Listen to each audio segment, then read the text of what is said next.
ちゃってカラフルに世界がそうなるの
ずっとそばにいたいの止めないでメリーゴーランド甘い色を重ねてカラフルに包んであげるよ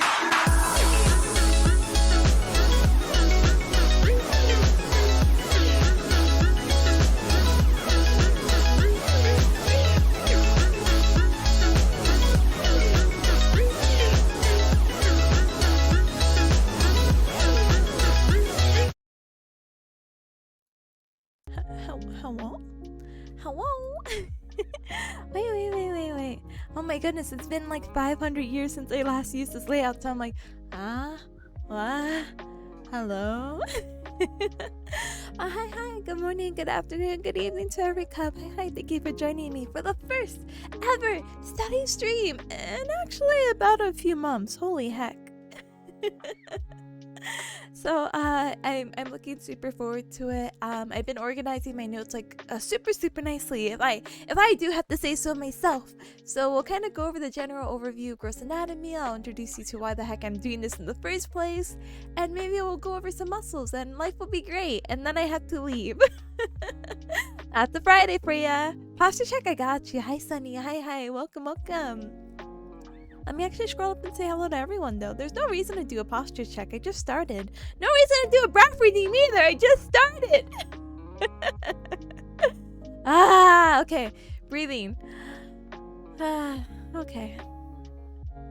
Alright, I'm ready for the day. Hopefully. Hi, Blood Knight. Hi. Hi, Robo. Hi. Let's go. We're going. Hi. Welcome. Thank you for letting me know the music is too soft. Let me know if the music here as well, if it's too loud, too quiet, can be somewhere in between. Like, just let me know, because goodness gracious, I'm bad with sound apparently. Not just today. I'm just saying in general, though. Okay. But hi, sir. Hi. Welcome. I see you politely lurking, and I saw you in Tweet stream earlier. Same with Atomic if Atomic's here. But hello to you, sir. Hi. Welcome. Hi, Whipper as well. Sorry for gambling. Stop gambling. Hi, Dashing. Hi. That is no problem whatsoever. Thank you for stopping by. I always appreciate a quick comment like hi and bye. I'm just like, oh, okay. No problem. Thank you for stopping by. Hi, Lodge. Hi. Welcome. And hi, Shira. Hi. Welcome. Isis as well. Hello. Welcome. Sunny says hi, Tips. You'll be learning the anatomy with posture checks, I hope. Just a little bit. Surprisingly, some of the back muscles that we're going to be discussing today, we're not really necessarily focusing on posture, but we can learn about all the cool things that they do. Yay, cool things. But yeah, Bearcat school started again. It looks like, yeah, honestly, this week has been a little, like, if you don't mind me using the actual H word, hellish. It's actually been really bad. It's a little disorganized, and I shouldn't have been in more than 2 grad programs, but the first grad program was also pretty bad. The second one is also really bad, and they're like, we've been doing this for years, and I'm like, it's not showing. Why is the formatting so bad? Oh, and it didn't help that sorry, I know I should be doing the studying, but I was going through so much stress yesterday because I was trying to see if I could find like a roommate for over the weekend to see if we can go study together. And the girl that I was supposed to room with ended up dropping me. Like, I guess someone in her I want to assume the worst, but I know she just like probably found someone else and didn't have the heart to tell me, and I'm like, please just tell me if you're still gonna room me. It's only the day before I have to leave. Please tell me so I have a place to stay, please.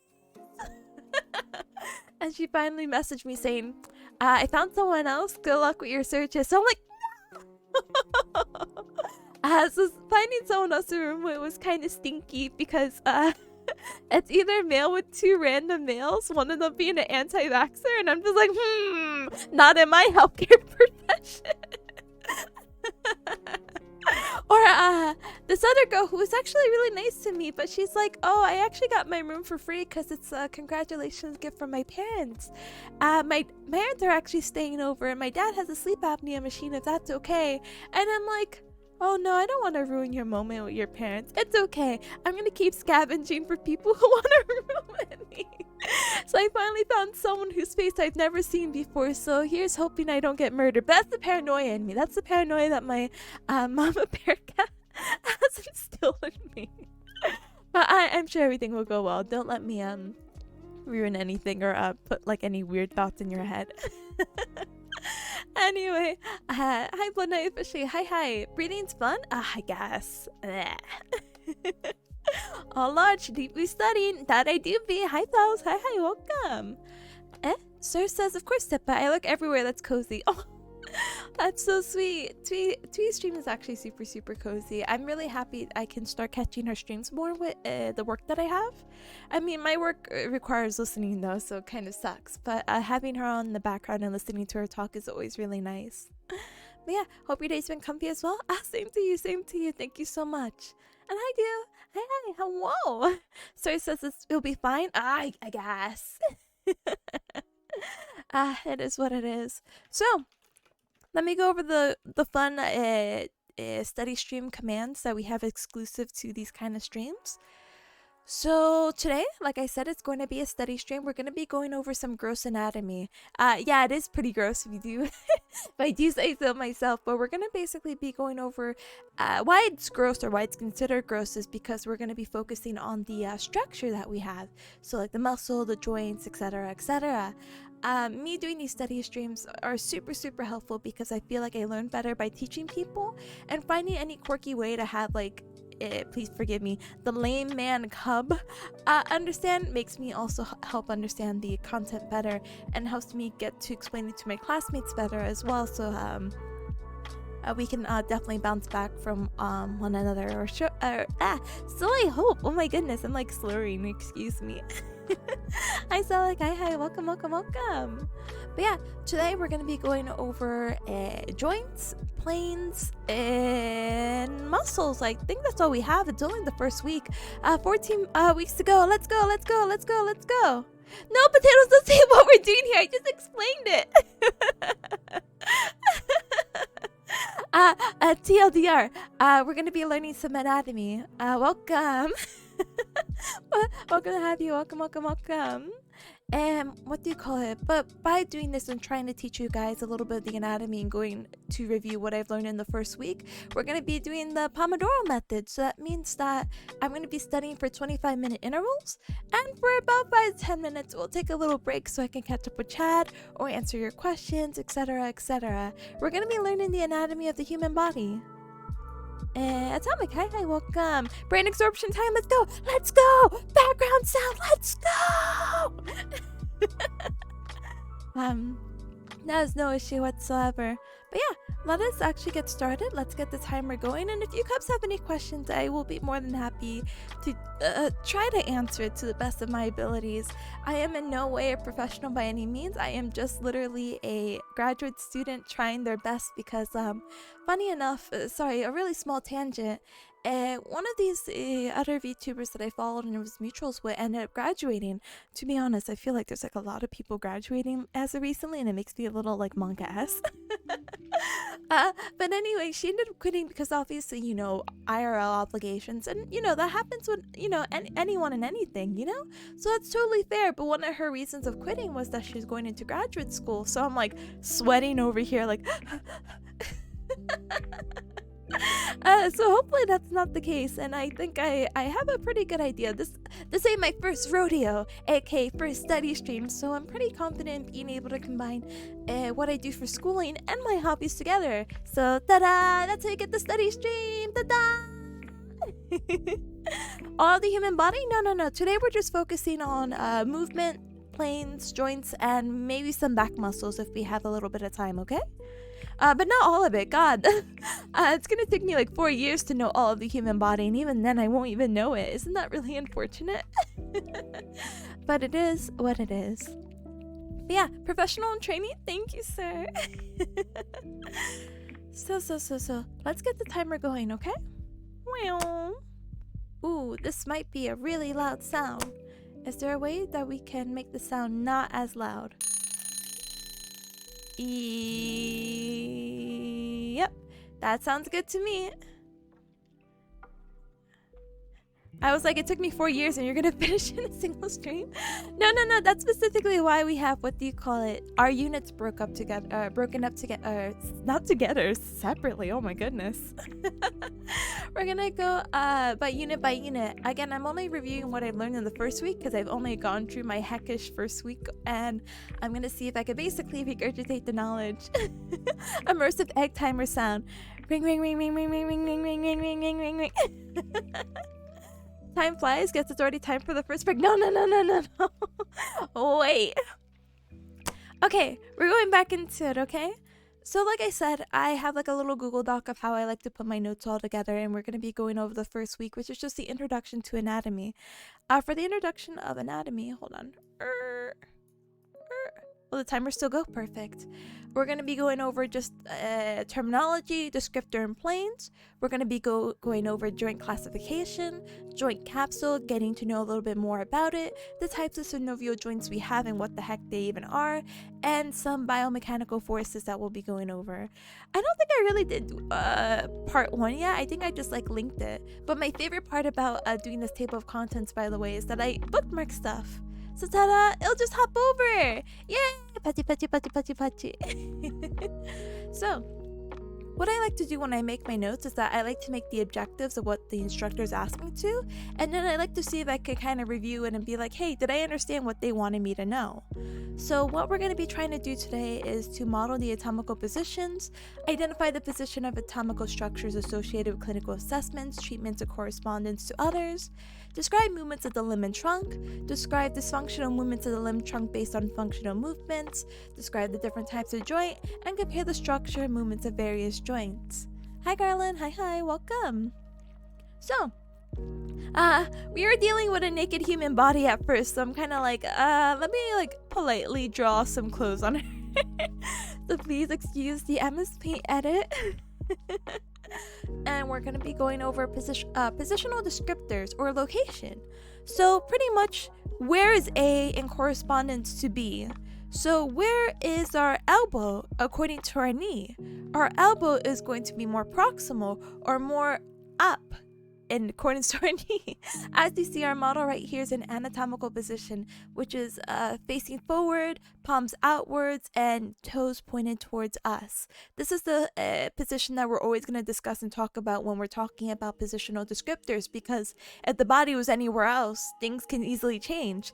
If I was really flexible for whatever reason, my elbow could be below my knee, you know? It really just depends on what position I was in or what position I have the individual that I'm looking in, which is why we need to talk in this set.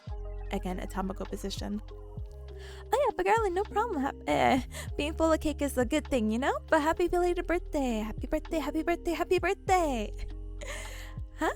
I hate that I thought of something else from this. Wait, Atomic, are you talking about Poke? And hi Sarah, hi, steady stream, let's go. Yeah, here are some of the movements that we'll be kind of discussing about right now. So we have cranial or superior. Anything that's cranial or superior is going to be going up or towards the head or towards the top of the body. Oh good, you can see my cursor, thank goodness. Proximal is going to be proximal is going to be proximal, like the close proximity or the closeness of what something is. And distal is going to be the opposite, how distant or further away something is. Median is going to be towards the midline of the body. Lateral is going to be going out towards the body. Inferior and caudal are going to be similar things where they're going down towards the bottom of the body. Very interesting illustration. She was naked. I didn't know if I could show naked people on my stream. Even if it's like, I know we all seen a nipple.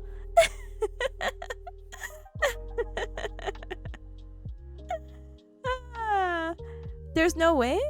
Wait, what happened? Oh, no way what? Proximal equals further? When you, No, proximal is closer. Like, you ever heard like being in close proximity with one another? And distal is distant. When you, if you're trying to think of like opposite terms, proximal and distant are opposite of each other. If that is understandable. Sorry. Well, at least she isn't T-posing. That would be scary. That would be scary, huh? Well, let's talk about scarier things. Imagine you were cut up, huh? So let's move on into cardinal planes. So you have 3 cardinal planes. You have a sagittal plane, which is going to divide your body into left and right segments. You have the transverse plane, which is going to divide the body top to bottom. And then you have the frontal plane, also known as the cranial plane, that is going to divide the body from the front half to the back half. Let's see. Oh heck, wait. So this might not be as fun because there's no pictures, but we can go over the positional descriptors again, okay? Shall we? So, cranial is going to be towards the head or upwards. Cranial, like cranium, like, you know, that head of yours on your shoulders. when you refer to something in the cranial direction, you're going to be referring again towards the head, and or again upwards. Superior is going to be upwards as well. Proximal is going to be towards the midline. So like we were saying, divide the body in half, like right here. Oh, you can't see the cursor, sorry. Down the line, so proximal is going to be closer to the midline, and distal is going to be further away from the midline. Inferior is going to be further down the extremities, so going down. Caudal is referring to kind of like the tail in your like your tailbone or your sacrum, and that's going to be away from the head, so opposite from cranial. We're going to be talking about medial, which is going to be towards the midline, lateral, away from the midline, and we also have dorsal / posterior, which is going to refer to your back. A fun way to remember dorsal for me is like a dorsal fin of a dolphin, you know. That's always on their back, so that's also a really good way to remember that. Ventral or anterior is going to refer to the front. A fun way I like to remember that is ventral is to vent, and when someone is venting, they're normally speaking and your mouth is in the front, so ta-da! And then going over the cardinal planes again, sagittal plane is going to be dividing the body left and right. Frontal or coronal plane is going to be dividing the body front to back. Transverse / horizontal plane is going to be top to bottom. Compare humans to creatures to memorize parts. I mean, whatever helps, you know. So one thing that was actually really complicated to me, to the point that I needed to do this like really dummy MS Paint doodle, is that we have to learn how to describe motion with the planes. So again, we have our 3 planes. How do we describe them when people are moving? So here's our first example. If the arm was moving upwards, so if you refer to this image of 1 and 2, this person is moving their arm up, like 180? I wish, I don't know, is that descriptive enough? Here. This is why I have MS Paint here with me. Right? So this is you, right? And you're like, I'm standing up, which might be kind of weird, but if you have the standing desk, I guess it doesn't really matter, right? And you're gonna bring your arm up. When you bring your arm up, this is what it should look like on the side of you. I'm sorry, Cubs, you had like you had a round chin and now you have a square chin. Your arm is going to be like right here. 180? Like straight up? Yeah. When you're doing this motion, you are apparently moving in the how do you say it? Sagittal? It's really weird. Hold on. Yeah, you're moving the sagittal plane. So let me go back to the image really quick, because that's a good description of how we are right now. I minimize this. So how do we know we're in the sagittal plane? I actually don't know, because I have to talk to my professor about it. Because when I think we're moving our arm up in a 180 degrees, I'm like, okay, if we're moving our arm up and we're bringing it towards the top half of our body, is that not a transverse plane? Because transverse plane deals with the top and bottom. No, apparently transverse plane only deals with horizontal movements. What movement that we're doing right now with our shoulder joint is going to be a flexion. And when we're flexing up in that 180 degrees, we're doing sagittal, because in the way that I understand it, it's going to be a little dummy, so please forgive me. If this person is occupied in the front half, how can I squish them? Oh no, I can't squish them from the front because they're obviously using their arm to go 180 degrees, but I can squish them from the sides. And when I squish them from the sides, my arms go left, my arms go right, and it meets at the midline. And because I squished them from the left and right, that means it's sagittal? Because the sagittal plane refers to dividing the body into the left and right half. Isn't that so weird? I haven't had a time to talk to a professor to speak about that in a more professional manner, but so far my squishing technique has helped out and worked in other examples. So, how to block Tipper from squishing you? No. Hi Pablo. Hi, welcome. Mark as a note. Always good to ask. No, I will. I'm gonna be seeing my professors this weekend, so I really want to ask because it works in the second example as well. So forgive me. Let's bring this back up, okay? And actually, let's politely copy and paste these words here. So let's go back to MS Paint, okay? We'll use our second example.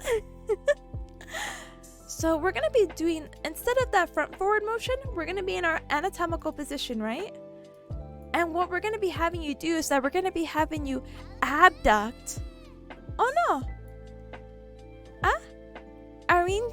Irene juice? Any juice? Sorry. Thank you so very much for the follow. Welcome to the Cup Club. Welcome. Welcome to the anatomy study. Let's go. So, I know I had talked about this a billion years ago, but if you cubs are unfamiliar with the term abduction, it's to bring your part of your body away from something, or to move away from. So think of like the word abduction or abduct. So my arm is here. Now, if I abduct, my arm is here. It is away from the midline. It was previously here. Let me use another color. It was previously here. We moved it. Ta-da! And now it's here. We're abducting. Another way you can remember abduction is like, you know, the aliens that do the like ALMAO. And you know, they, I don't know how to spell LMAO apparently, even though I could definitely say it. So they normally abduct your cows and all that, and they're taking away the poor cows from the field. Oh no. And so yes, the opposite of abduct is adduct. ADD. Oops, I should probably write that better. ADD, which is to bring closer to you know? But yes. So we're abducting from the body. So this is our motion that we're focusing on. Hi. Hello, how are you? Also, your avatar's adorable. Thank you. I'm only this cute because of the wonderful, beautiful Terry Pancake who made me this cute. But thank you so much. I'm doing well. Thank you for asking. How about yourself? Welcome. The ALMAOs, exactly. The essential part of the anatomies. The ALMAOs. Potatoes make a good point. Exactly. So, but we're focusing again on abduction. Again, we're focusing on the ALMAOs. I'll make it more cow-like, I guess.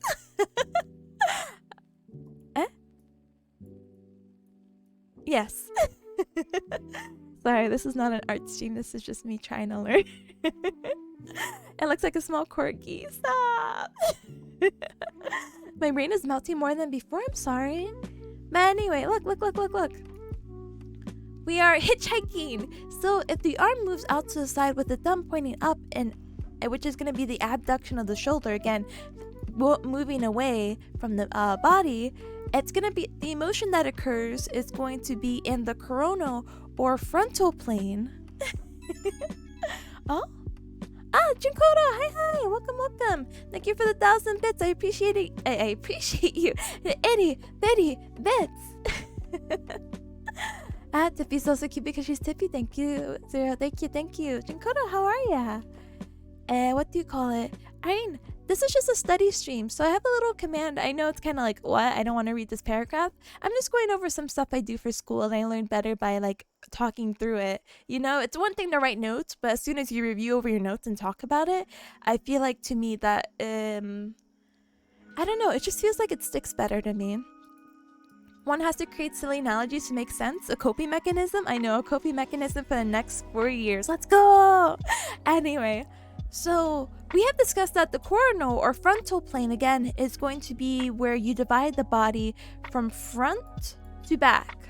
So we have our side view of whoever this person is. I don't know how to draw a side angle of a person. Hello?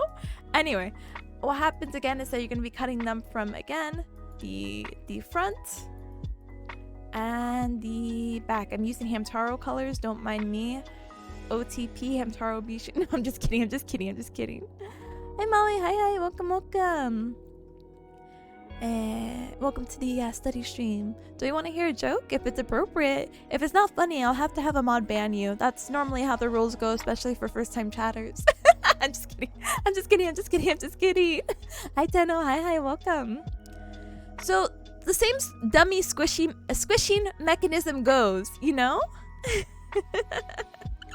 So, wait, let me explain the motion. Wait. So, obviously, when you are in this position, you're thinking, hey, I'm moving my arm out to, again, anatomical position, to my right side. I don't understand. Why is it Corona? Well, this is where you get the hand analogy, right? It's like, okay, where can I squish them? Oh no, their sides are occupied, so now I have to sandwich them like an ice cream sandwich. And so,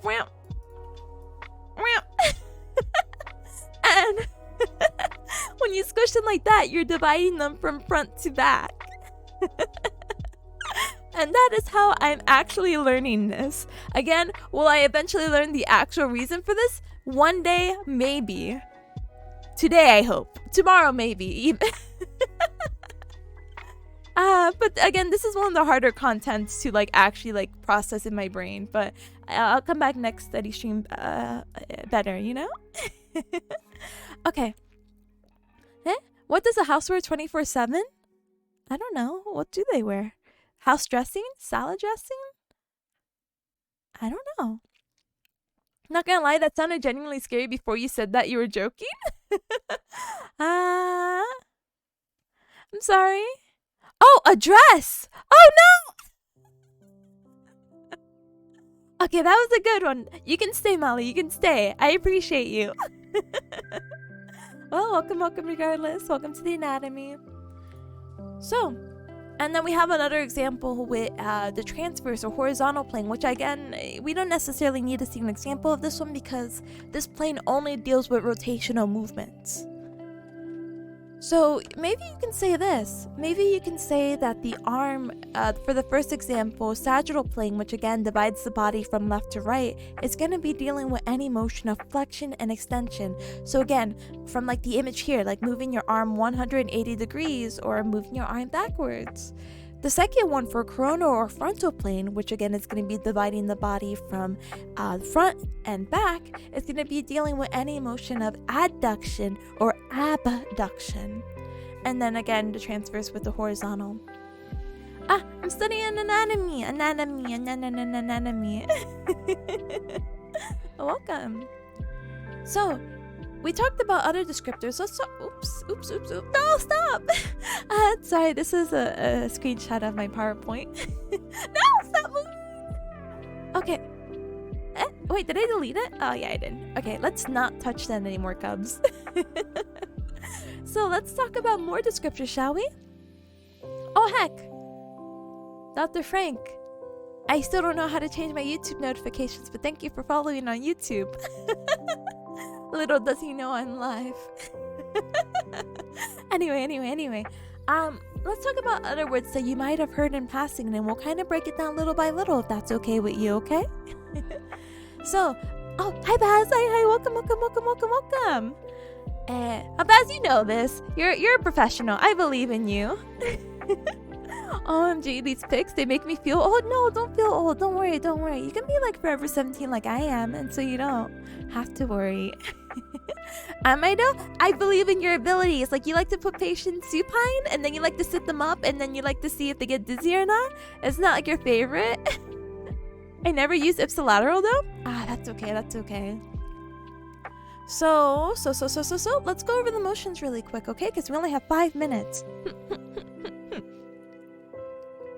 So, you might have heard the words supine and prone. Supine is when you have an individual, or even yourself, lay on your back. When you lay on your back, you are in supine position. A fun way to memorize what the heck supine even means is that supine, if you take out the U, that's you. Take it out. You're going to write the word, or the word will not become spine. And that's what happens when you lay supine. You're laying on your spine. Wow!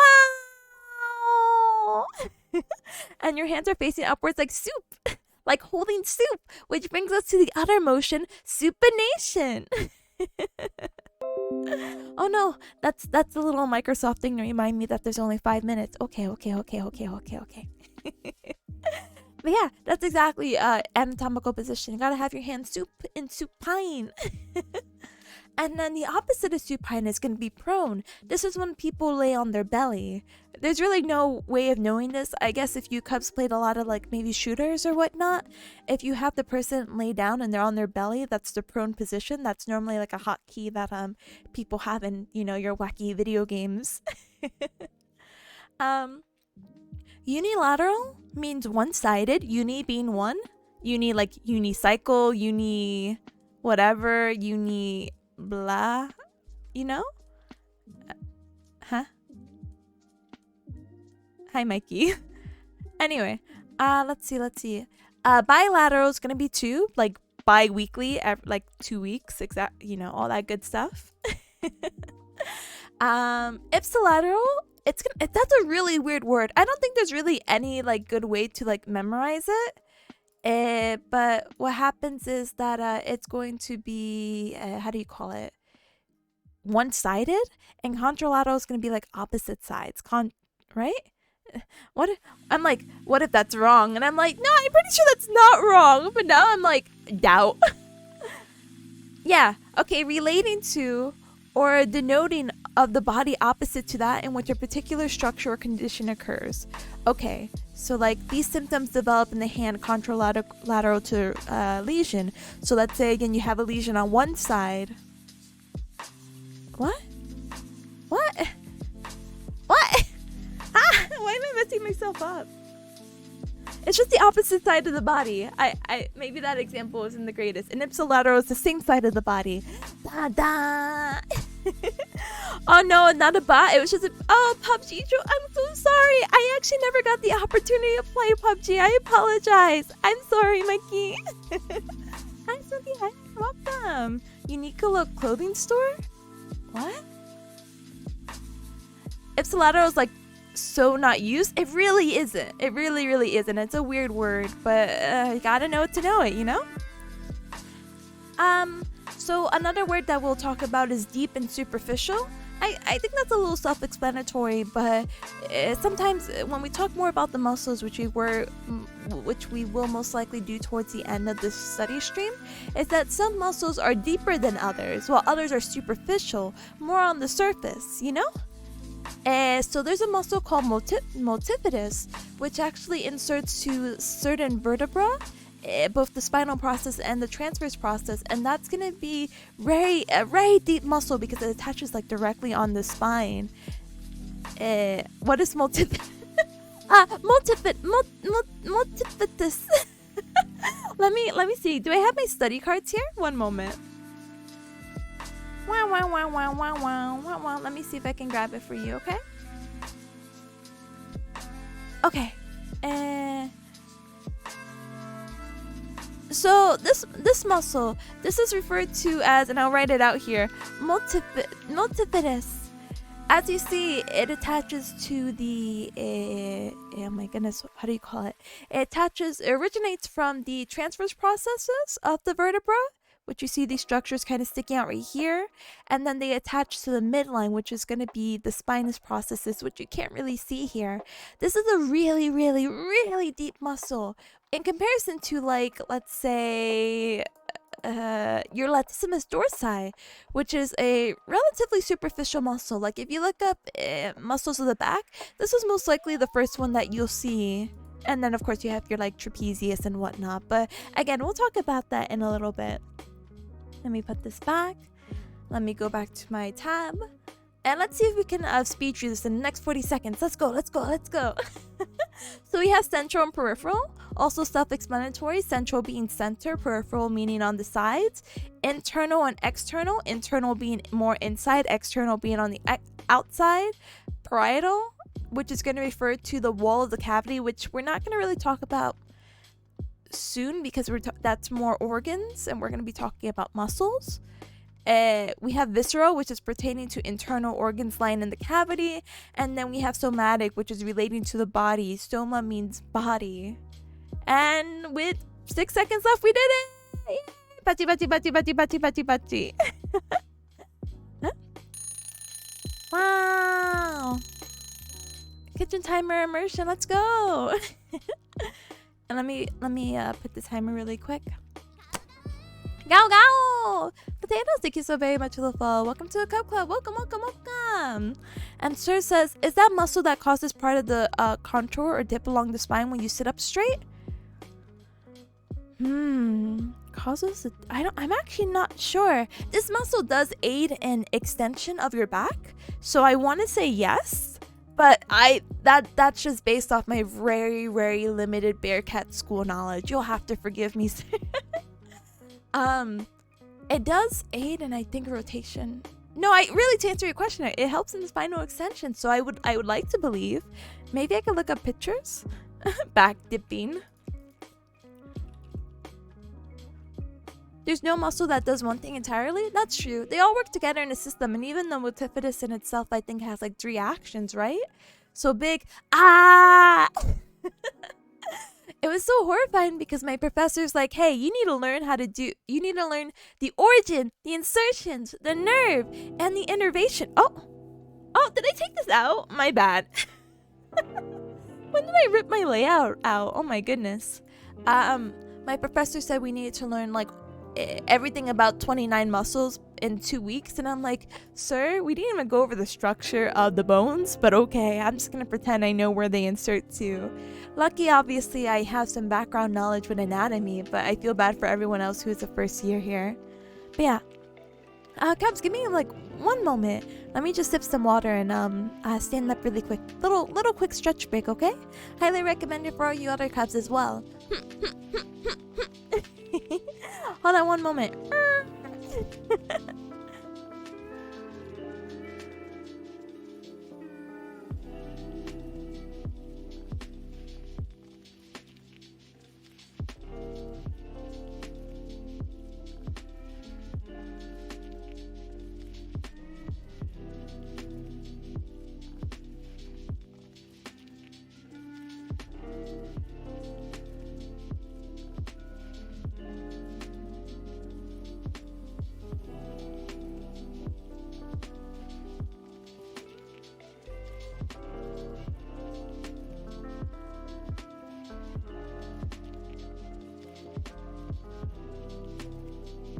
Ta-da! I stood up.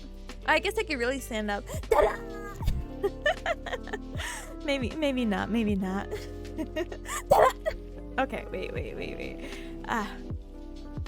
Big jump! You gotta do that when you have your breaks, you know? Huh? Sir says, but being inactive is more relaxing. I know. I feel the same way, but if you're studying, it's really important, especially to take breaks or stand up, because you really don't want to catch yourself being in that same position. And trust me, I love sitting for 18 hours of my life, but sometimes you do have to stand up for more than just going to the bathroom, you know? Or eating, I guess, too. You know, self-care, you know? Potato says, yeah, origins and insertions were the death of me back in musculoskeletal. I know, musculoskeletal really kind of stinky, you know? It's not so bad once you actually know the muscle and you could try to visualize it, but some muscles are very particular. Like, you need to know, like, hey, the levator scapula inserts the 4 transverse processes of the cervical vertebrae, not spinal process, not any other cervical vertebra. Like, it gets really specific, unfortunately, so it's just like, Smokey said, I slept funny or something last night and my shoulders are all messed up. My bones and muscles. If you have a little bit of a heat pack, please try to see if you can see about having your muscles relax with the heat. I am in no means, again, an expert. I am just a Bearcat. And know very, very basic self-care techniques. But hi, Tara. Hi, welcome. Heck, I'm late for class. Sorry, teacher. You are perfectly a-okay. Do not worry. I'm just happy to have you. Snacking, drinking, eating, nomming, consuming. Exactly. Those are the only reasons to get up. Avery, I got you with those cursed head pats. One moment. And Mitsuki, hi. I missed you. I know. I'm so sorry. I wasn't able to stream earlier this week because Bearcat School was kicking my booty. Bearcat School got hands, you know, just like me. I gotta flip my hand. This is so rude. Hold on. Nope, wrong flip. Sorry, that's what you call supination.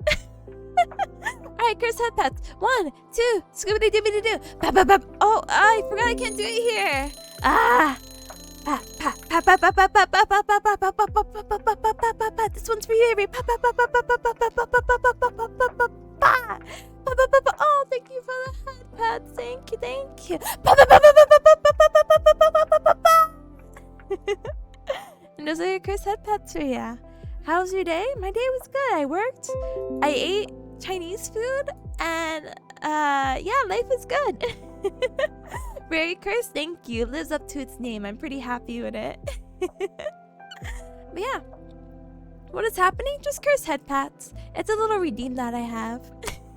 Best head pats. Thank you.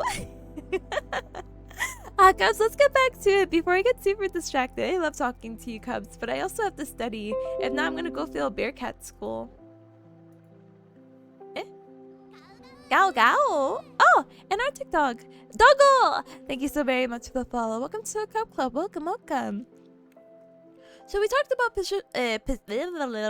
what did we talk about? We talked about positional descriptors. So let's talk about movement descriptors. So now we're going to go over all the fun and wacky things that your body can do. What's the name for it? Don't mind me, that this is just a screenshot yet again from my PowerPoint. So do I have a mouse? Oh, I have to click it. Heck. So let's go one by one. Let's focus on this lady. She is reading a book and her legs are crossed and she's sitting on a chair. Ah! So right now, her shoulder and arms are going to be adducted, so they're close to her body and they're internally rotated, meaning that they're turned inward towards her. So again, if you have your hand in that anatomical position, you know how we have the palms out? Now, if you turn your thumbs in towards your knees, that's the idea of like the internal rotation, but with your shoulder. Sorry, it's all vague. I wish I could just show you my own arms, but life does not work that way, unfortunately, at the moment. Her elbows are flexed. You see the elbow is flexed, like, you know, when you want to show off to your loved one, like, oh, look at my muscles, I'm going to do a bicep curl. Yeah, her arms are flexed. Her hand position, as you see, she's holding that book. She's kind of cupping it. And what we like to say in anatomy is supination is like you're holding a cup of soup. It's when you have your palms outward like that, or in a cup, not necessarily cup shape, but like it's in a position where you're holding again that bowl of soup, or maybe, you know, when you're trying to drink water and you have no cup and you're just like at the fountain, you're like, oh, I'm gonna get this water. Wait, that's not even slurp noises. Slurp. You would cup your hand like that. Oh no, I only follow VTubers. Oh, big heck. Thank you so very much for the follow. Welcome to the Cub Club. Welcome. Again, we're gonna be focusing again on the lady. We're going down. Now her foot is gonna be plantar flex. Plantar flex is going to refer to the motion of, think of yourself as like a little ballerina, you know? When the ballerinas are on their tiptoes, they're in a plantar flex position. Dorsiflex is like when you put your toes towards you. So I'm sure that most of you are sitting right now.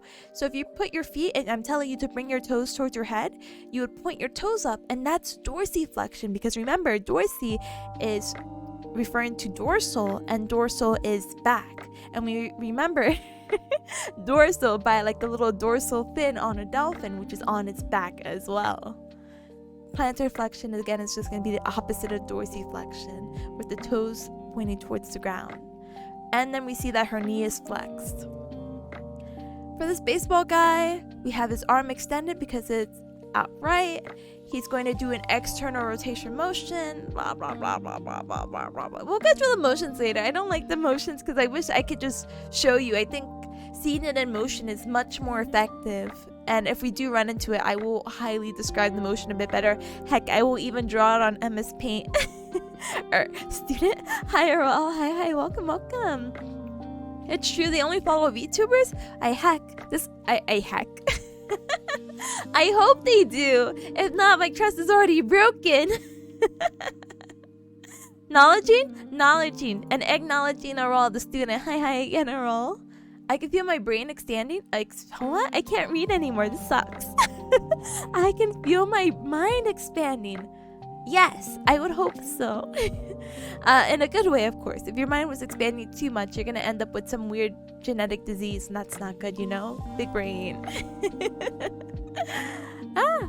Problem, hi, welcome. We're just doing a little bit of a study stream. Sorry, I didn't mean it so aggressively, but we're just going over some anatomy. Ta-da!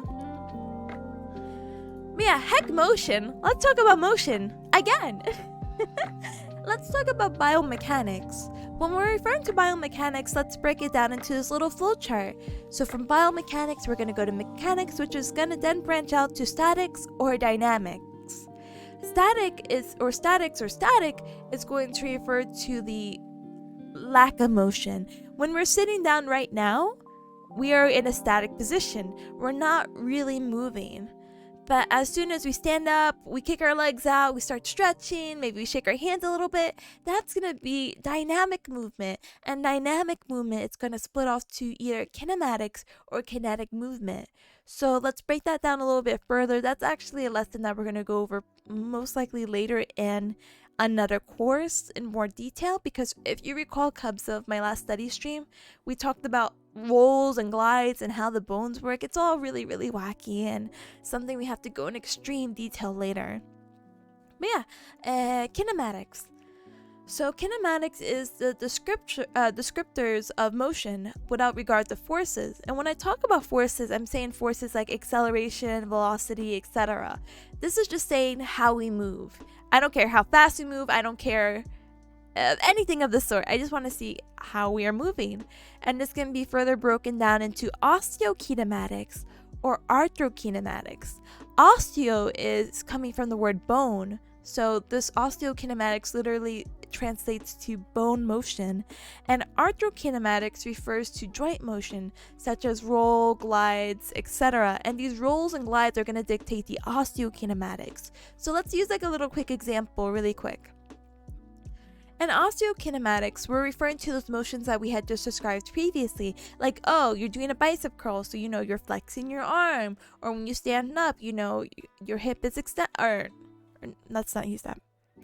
When you decide you want to kick back when you're standing up, like you're just kicking your foot back, your hip is extending. Flexion, extension, supination, pronation, all those wacky terms are all going to be osteokinematics. Arthrokinematics is going to refer to how the joint specifically will like roll or glide onto the bone. Which again is something we'll talk about much later because it's a little complicated. I don't know if I'm supposed to learn right now, but whatever. Oh no, it's fine. That's completely up to you. I've been told I'm really good background noise, so do not worry. You can use me for that. You could decide to actively learn. The choice is yours. Hydrate? I need it. I just took a break and sip some water, but I could take more water, I guess. Hold on. I gotta open my handy dandy water bottle and breathe, but hopefully not at the same time. Hi Stress, hi, welcome.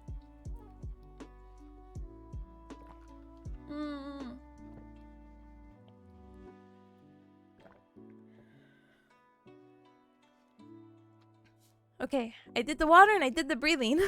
Hello, but tired emoji? I'm so sorry. Hello, are you okay? Good morning. Happy Friday to you. Good morning. Anyway, here's some more movement descriptors that we can talk about, by the way. We could talk about 3. We could talk about active range of motion, passive range of motion, or end field. So let's break it down, shall we? So active range of motion refers to the range of motion when the patient is actively participating in moving their limbs. So if I told you, hey, can you raise your arm? And you raise your arm? Cool, good job, A+, 10 out of 10, maybe, but maybe not too much 10 out of 10.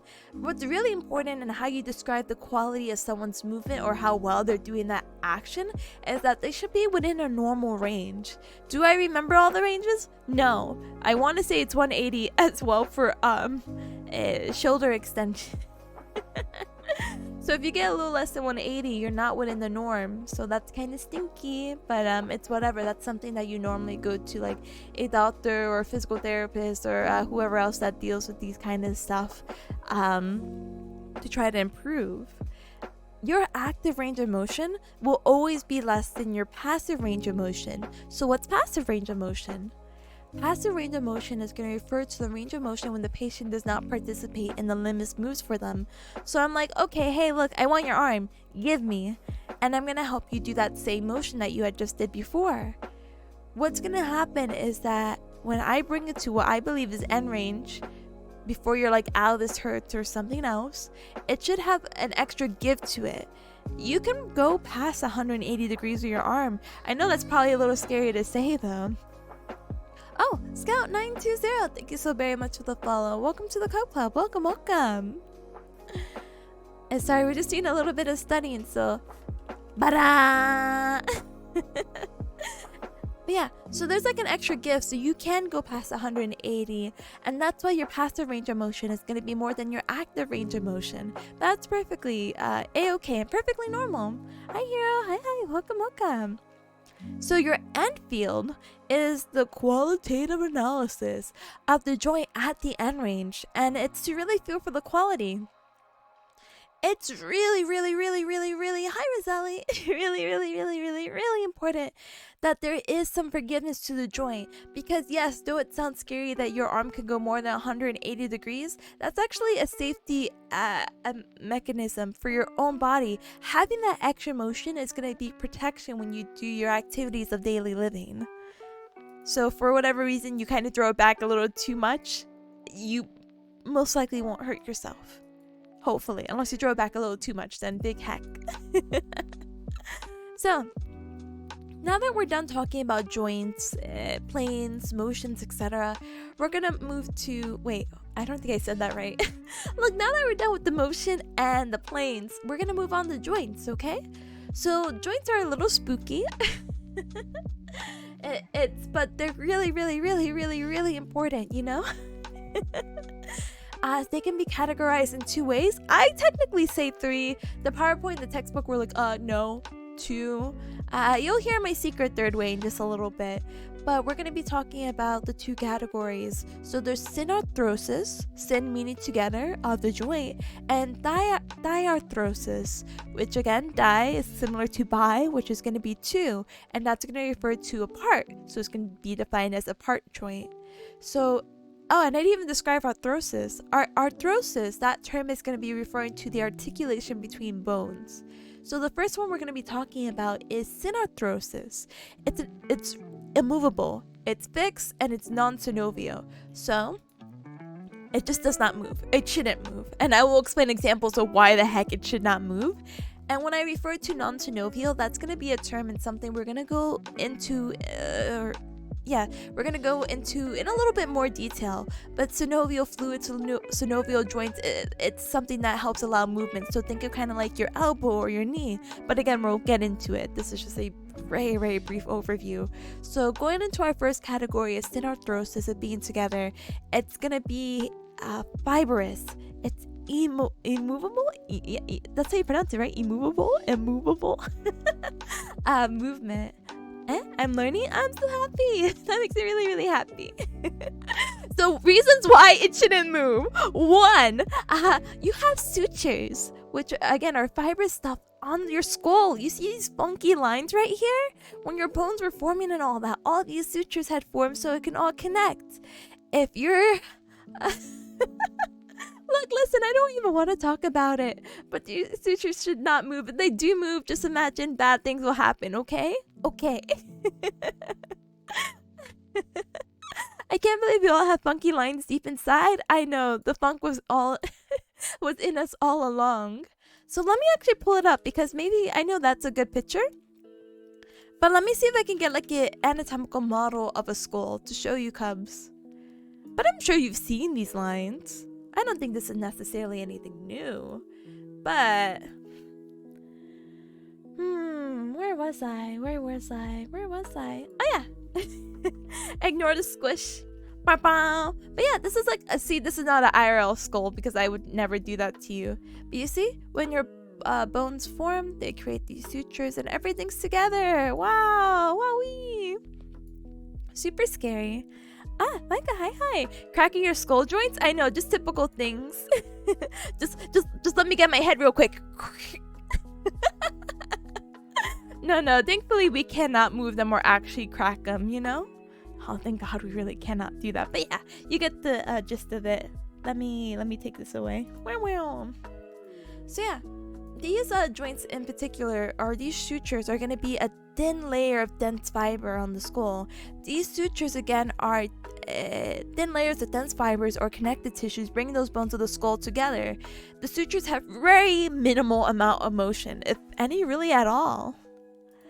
Oh, the timer is for the Pomodoro method. Ta-da! It's a little study technique to keep me productive because I would hate to be speaking for like 3 hours without any break, you know?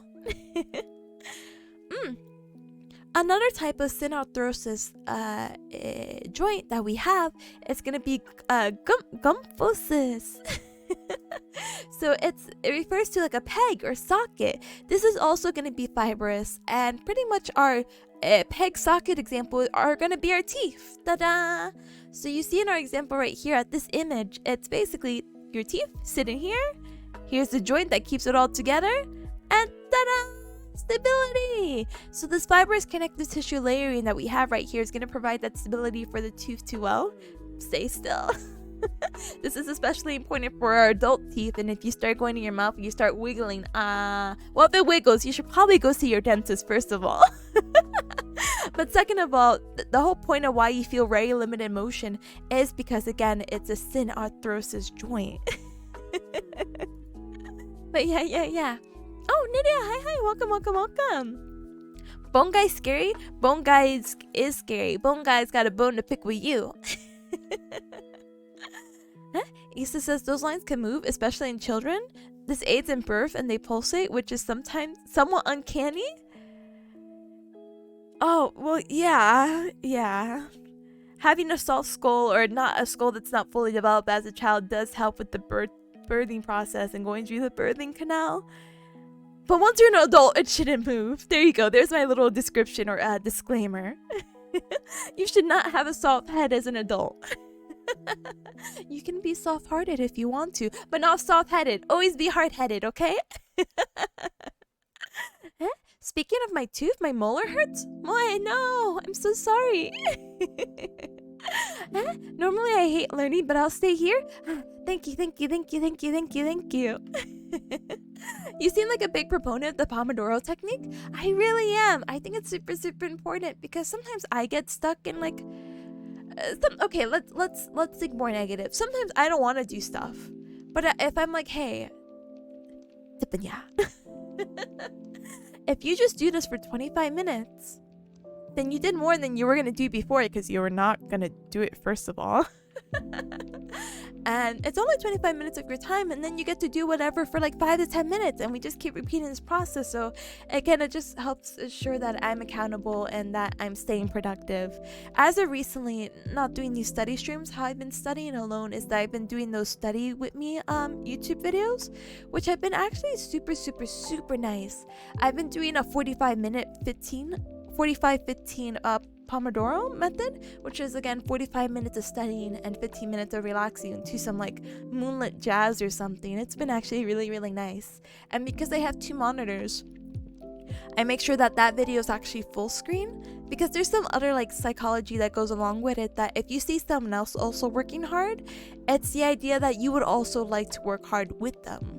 So that's why studying at the library can also be very beneficial when you want to learn, because even if you want to give up and you're taking a break, you see all around you that there's other people working just as hard as you trying to get their degree or trying to understand this concept for a quiz or test or just in their course overall, and it's just very motivational, you know? But yeah. Fun teacher, thank you. Hi Lada, hi. Strong-willed Bearcat?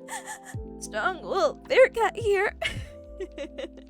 It seems like a really nice technique. I highly recommend it. It doesn't have to be for studying. It could just be for anything, like your hobbies and whatnot. Maybe not necessarily playing video games, but like maybe you're trying to learn something new, or you want to write or something. I don't know. The world is your oyster, basically.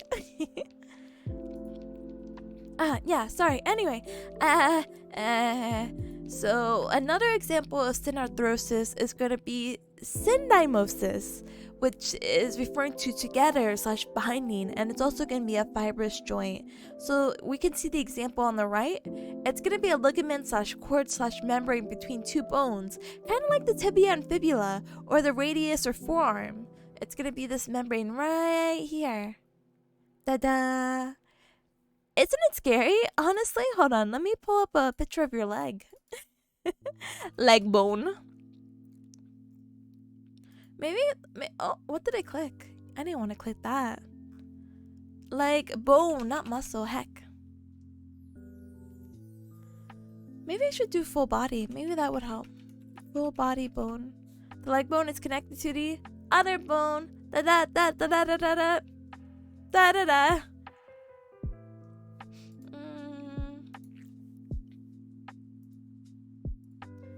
Goodbye, sutures. Hello, skull.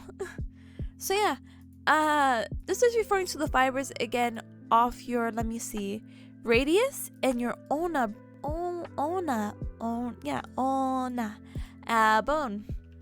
So you would have the fibers like right here connecting it. Isn't it scary to think that the bottom of your leg, like where your calves are, it's only just two bones? Scary, right? And then right here, this is where you'll have the fibers as well.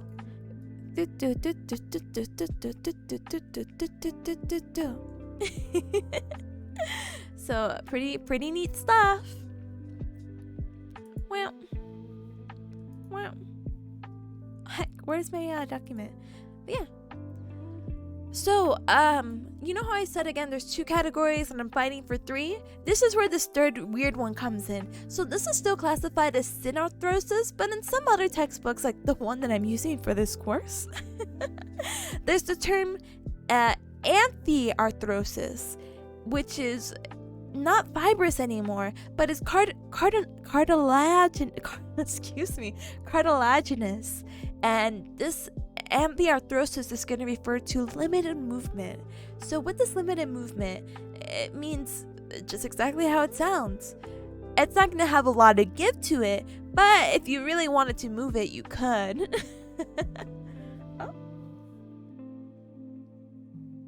Oh. Huh? This is my alarm. I'm so sorry. Why do I have an alarm now? Huh?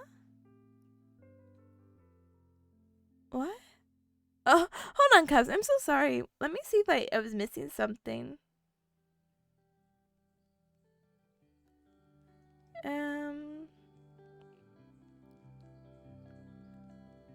I'm so sorry.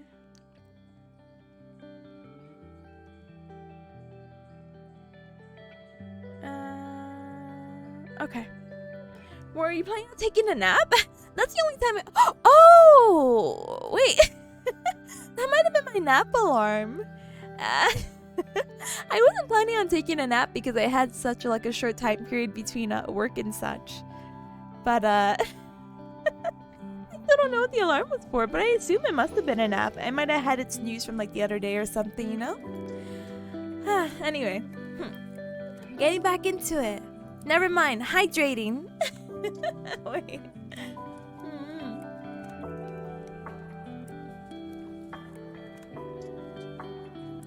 I'm gonna run out of water.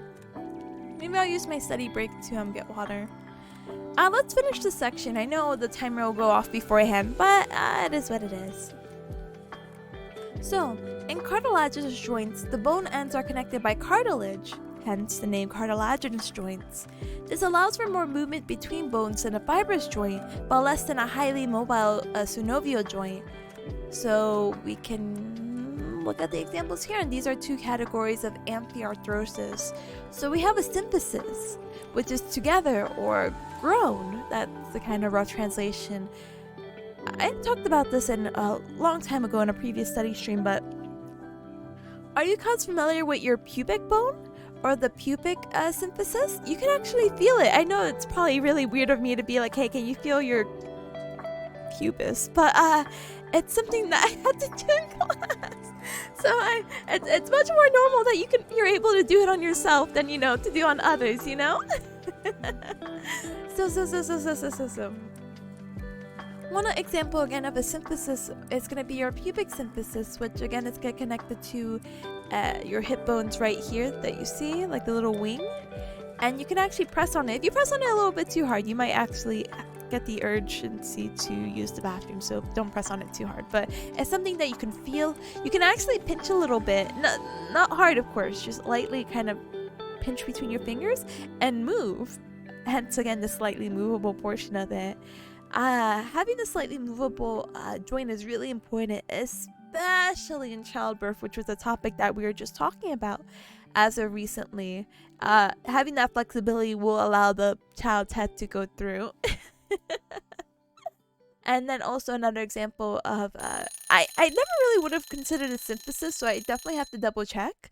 But I got the example in my textbook saying the spine intervertebral joints are referred as a symphysis as well. But that's something I'll definitely talk to a professor about. If I ever have to use an example of symphysis, I will be using the pubic symphysis.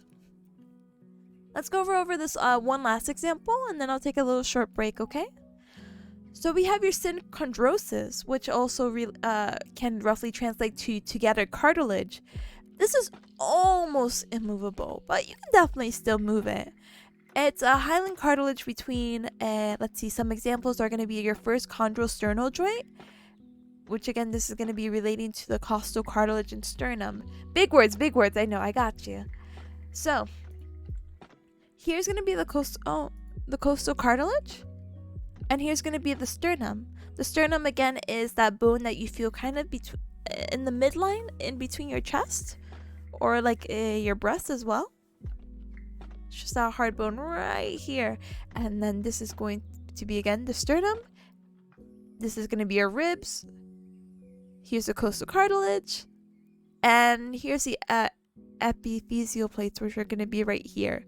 Again, these are almost immovable, but you can still technically move them. Your first rib is kind of hard to feel out, and I don't really necessarily remember the description of how I would have you cubs do it on yourself. But when I had to feel for someone else's first rib, this is kind of it's kind of a weird experience. What? Oh, sorry, my alarm went off again. I didn't turn it off. It's haunting me.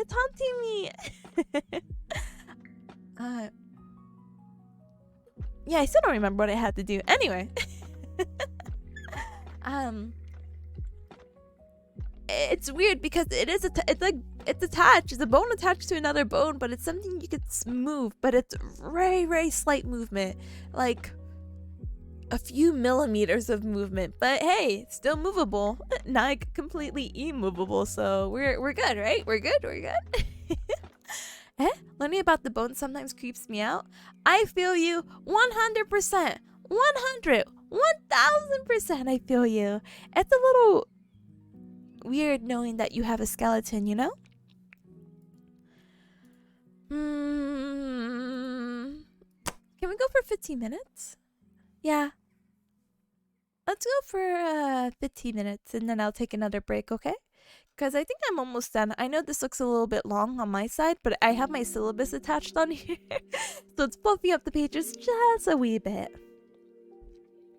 But yeah, so we talked about our, our two synarthrosis joints. We talked about synarthrosis and we talked about amphiarthrosis. Now we're going to move on to synovial. Again, this is the one that's going to be moving, and if it doesn't move, obviously that's going to be kind of an issue. So I have a chart right here. Again, I know we didn't talk about synovial, but let's go through it really quick, okay? So we have your fibrous. That's the type of tissue that you have in your body. The joint is going to be synarthrosis, and the movement is going to be movable. These things should not move. For example, the sutura or the suture of your skull. We talked about cartilaginous, again, the things that are going to be between your bones, like the ulnar and radius, your tibia and fibula, and even the pubic symphysis stuff. So again, that's going to be amphiarthrosis, and it's going to have the ability to move very slightly. And then synovial, brief overview. we're going to be referring to the diarthrosis joint. The movement's going to be very movable, and an example of this that we're going to see is basically like ball and socket joints, such as like your shoulders or your hips. So let's move on. So diarthrosis can also be referred to flat out as synovial joints. These bony segments are free to move, and two points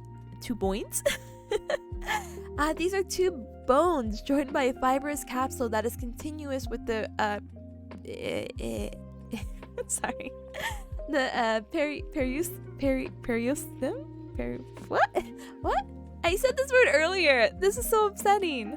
Hold on.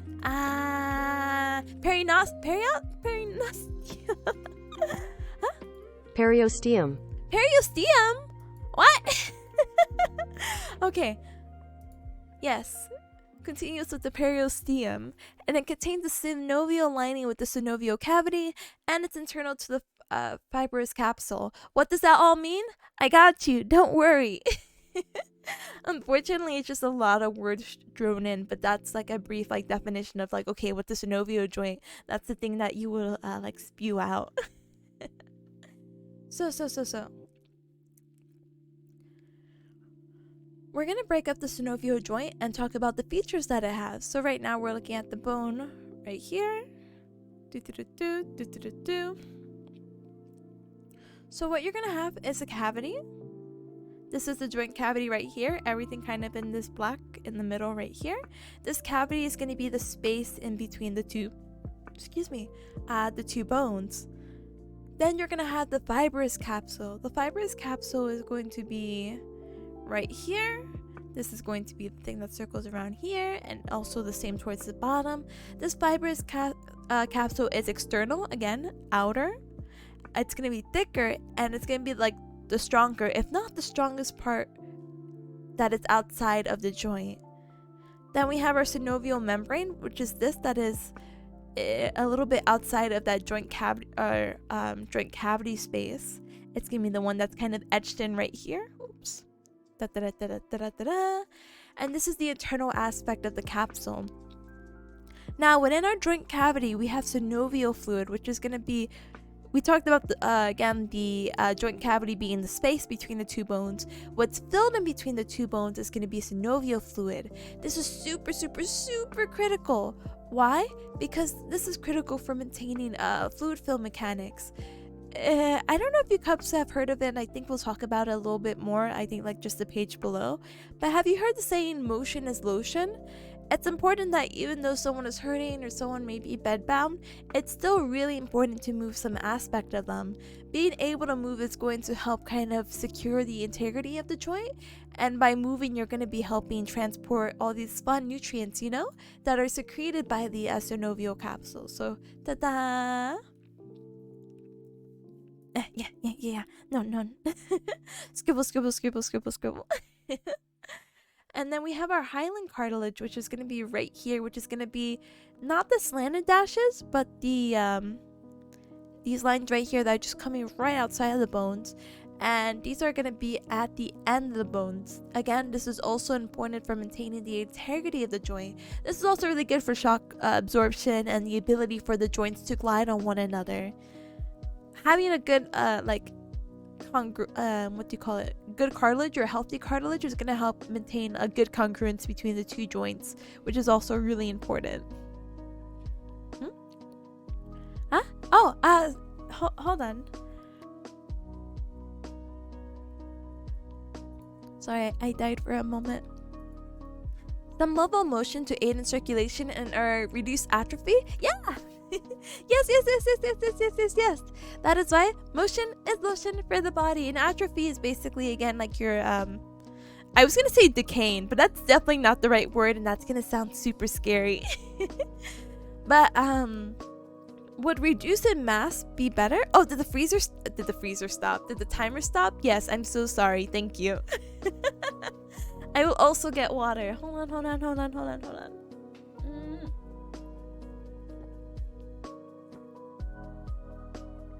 Thank you. Anyway,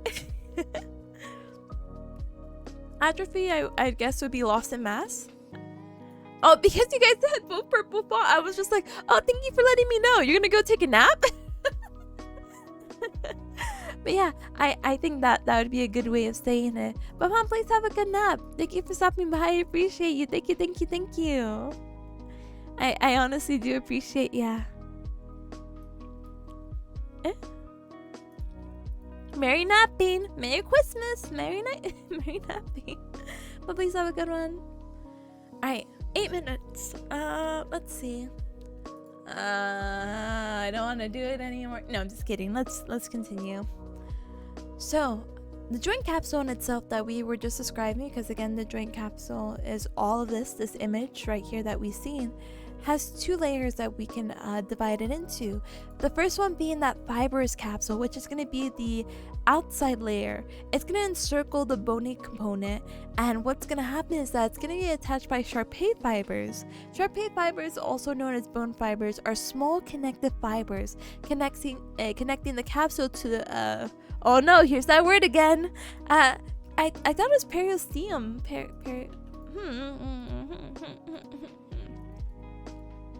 Periosteum. Yeah, periosteum. Yay. Okay, sorry. And the periosteum, by the way, is just dense fibrous membrane covering the surface of the bones. What does this mean? Bone fibers. Ta-da! So this outside layer, again, this fibrous layer that we're seeing right here, is poorly vascularized. Like there's no blood flow to this poor thing. Holy heck. But, excuse me. But it is richly innervated by joint receptors. These joint receptors are going to be the mechanical receptors. These are really crucial for getting constant feedback of where your joints and bones are, especially in space. When I refer to that is, there's a certain word, but I can't remember it at the moment. It's the idea if you close your eyes, do you know where your hands are right now? Where's your feet? Sometimes people don't have this good vision, especially when they're standing up. They're like, hey, I somehow lost my arm in space. I have no idea where to identify it. When I open it, I know where it is because I can see it and that feedback goes back. But when my eyes are closed, I can't. There's a certain word. I'll remember it one day. But that's why it's so important to have these joint receptors. And these joint receptors, again, are going to be pretty much almost exclusive to the fibrous capsule. As for our inside layer, or our synovium membrane, it's going to be the opposite. It's going to be highly vascularized. This is going to have a lot of blood flow, and this is especially good for tears in the membrane. It's the ability to heal. There's also another saying, like, other than, like, motion is lotion for the body, it's also, where there's blood, there's healing. And so having it vascularized and having that blood flow go will be especially really good, because I'm sure you cubs may have heard or maybe even experienced tears in your own body, and having that inside layer being vascularized is going to help aid in that healing process. This is actually going to be richly innervated, so it's kind of understandable why people have pain if the joint's injured. They're like, this really hurts. Well, there's a lot of nerves going in there, so you're going to feel a lot. So it's kind of unfortunate how the body's built, but that's really important, because if your body's hurting, you know, obviously it's your body telling you, hey, there's something wrong, please help. Let's see. The synovial sites, which are again the stuff in the synovial membrane, are gonna make how do you pronounce this again? Oh heck. I'm gonna go find it. Go man. We are looking at how to produce substance that is natural. Oh, that'd be such an extensive video. I just want to know how to say it. Used in cosmetics. How do you go about pronouncing acid? Huh? Acid. Huh? Hyaluronic acid. Hyaluronic. Alright, hyaluronic. Synovial sites make hyaluronic acid, and these are just synovial cells that make look, listen, this kind of acid, it's gonna basically help in hydration and in swelling pressure to the tissue, and it's gonna make it what do you call it, able to withstand compressional forces. Super, super, super important because again, these synovial joints, again, like think of your elbows and knees especially, are gonna go through a lot, and so having that kind of aid to help with those compressional forces is gonna be super, super good. And the last thing that synovial membrane is good for is that it produces collagen. This is important because it's the integral part of the matrix of the joint capsule and the cartilage components. So what do you call it? This little small section right here is going to be talking about pretty much motion is the lotion again, and going through like the two different acids. Not as applicable, but again, as long as you get the idea of motion is lotion for the body and allowing that blood flow and allowing that vascularization to go through, you're going to have really good healing and reduce atrophy and improve your circulation. So yay! Hi Big Ham! Hi! Welcome! My brain is currently dying right now. Hi. I give you shout out. I give you kissy. You got this? No, it's my first week and my brain's not ready. This is like the pre-prep for the brain, you know?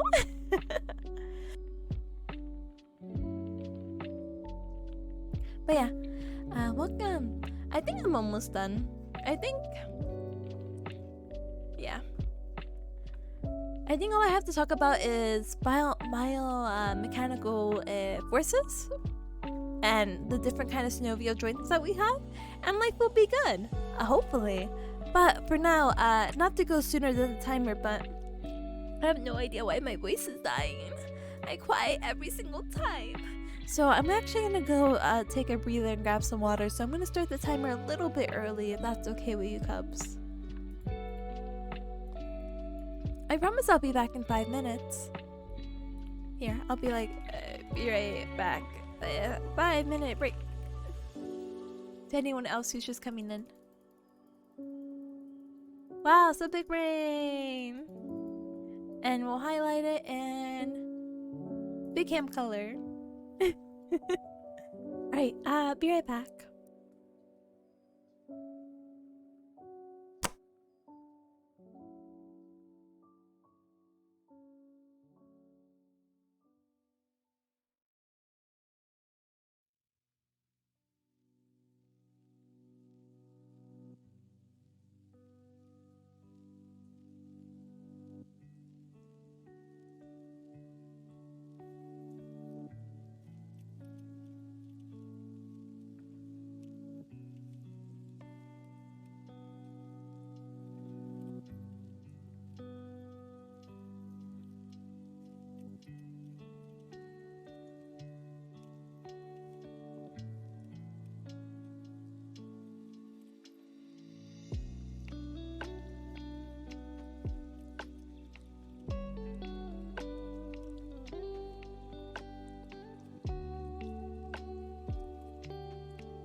What?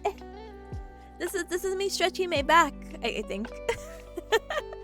Hey, listen.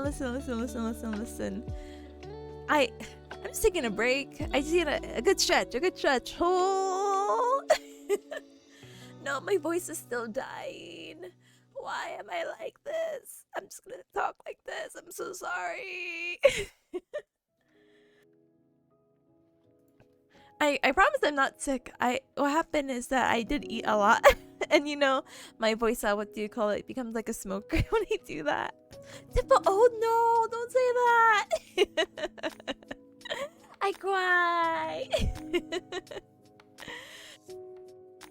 No, but I think I should be okay now. Let me delete this. There it is. There I am. Wait, bongo tip. Oh, wait. Oh, like the little bongo cat? I get it. I get it. I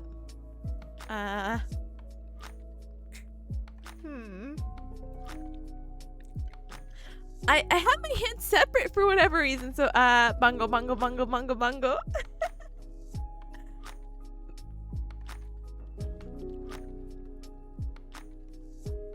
Together? Bongo, bongo, bongo, bongo, bongo, bongo. You know, there was actually something very similar to, I guess, Bongo Tippa.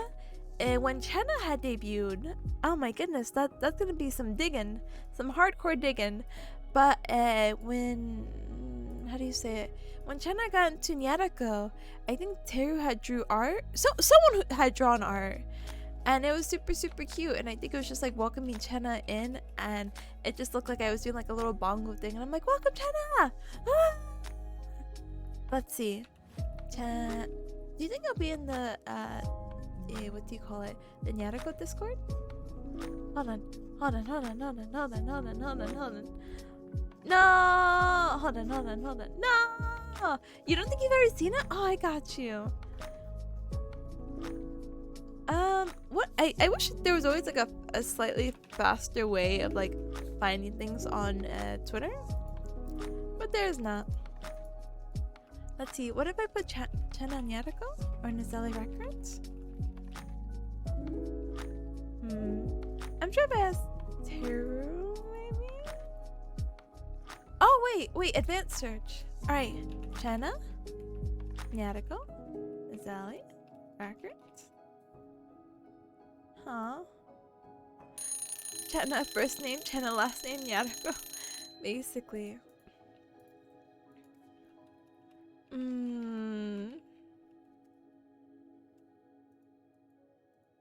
I will find it one day. Today's just not the day. I'm so sorry. I wish I could go through my media, like, or maybe I can. I just post a lot. I mean, I don't post that much. Let's see. But you know how sometimes there's like a weird hard cutoff when you like scroll through Twitter? Yeah. Let's see. Wow, wow, wow, wow, wow, wow. Wow, wow, wow, wow. Wow, wow, wow, wow. I have a picture of... Eh? Oh no. I'm going through... Maybe going back wasn't the greatest idea. All of this is cringe. I'm going through like the ideal girlfriend thing. I have Valentine's Day. I have the Amoria art. I'm looking at my old schedule. Yeah, Chenna's, we were in the same team for Hunger Games for Lamork. Holy heck. Holy heck. Holy heck. I have pictures of Bearcats here. Kitty and glasses, which I don't think we've seen yet. I think I just grabbed that image. So I'm just going down memory lane now. Heck it. So I would show you Cubs. Wait, maybe I should be showing you Cubs. I'm so sorry. But it's cringe. You found this classic piece? Oh no! Here, I just don't wanna. Here, give me. Hold on.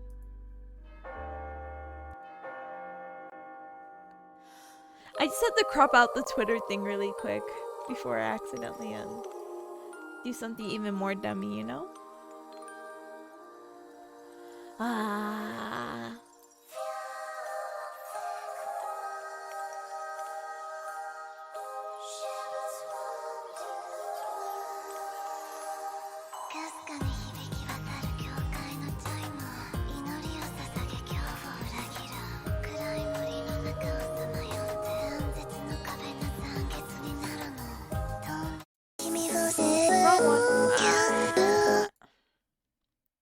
Sorry.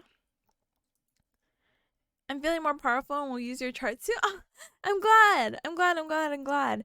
Using TikTok is very, very strange, honestly, but I'm glad you're feeling comfortable with it. Once you like edit a bunch of things and you start scheduling things, it works out, thankfully. Anyway, I'm so sorry. Oh, there it is! Yay! We found it! So let's see the original really quick. Yeah. Oh, it was under Lamork's. Lame. Sorry. Sorry, Lamork. It's like, congrats on your debut. China real now. And it's just like over here. Like, why am I in this position? So this is why we have this. Oops. Ta-da! So like, congratulations. But yeah. Playing the cat bongo. Anyway, let me get back to business. I don't want to even go back to business. I don't want to do anything. No, I'm just kidding. That's horrible to hear from someone trying to like teach. All right, let's see. Oh wait, I didn't even show the classic. This is what Roselli was showing. Hold on. Heck, where is it? Heck. Oh heck. Da-da! Just, casual hamster cry things, And anyway. Wipe your tears, queen? Exactly. Wow, what? What are you eyeing? Wow. Right. Okay. I got it. I got the motivation. Hamster violence? Okay, maybe not that kind of motivation. No, hamster violence. Hamster utility, Anyway.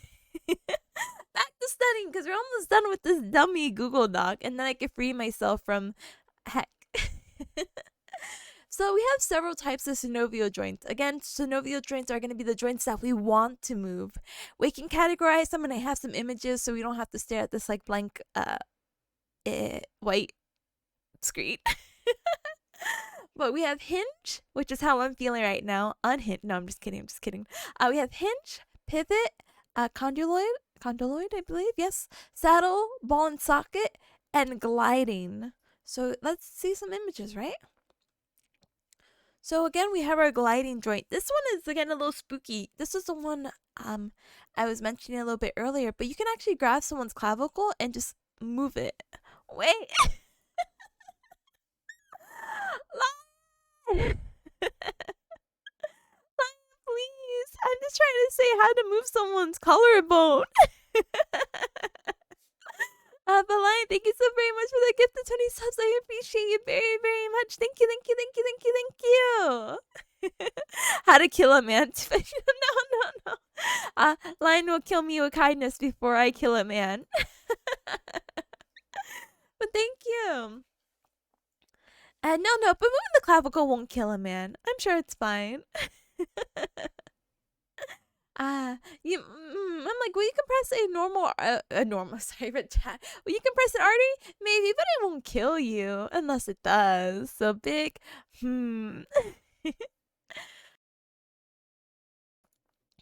King poop as usual? Agreed. So thank you. But yeah, so I get all flustered, so this is bad. Hold on. Thank you again. So let's review over the synovial joint, shall we? So yes, this is going to be gliding. Your clavicle can glide on your manubrium, and the manubrium. There you go. That's how you have to say it. It's again a part of your sternum. So that bone that you feel on your chest. You know when people pound their chests, they're probably hitting their sternum, and on top of their sternum is the manubrium. But yeah. We have a hinge joint, which is gonna be the ulnar to the humerus. So this is referring to your arm bone. Hey, even with the geo discount, that's still a lot. I'm like, geo. Oh, like the geography discount? No, no, it is still a lot, and I do appreciate it. Holy heck. Do. This one's maybe a little weird because I guess we've never really seen bones like this. So let me see if I can find an image really quick. I realized I don't even have the lo-fi. I'm so sorry. Hey, my bad moment. Let's see. Is there a really good image we can use?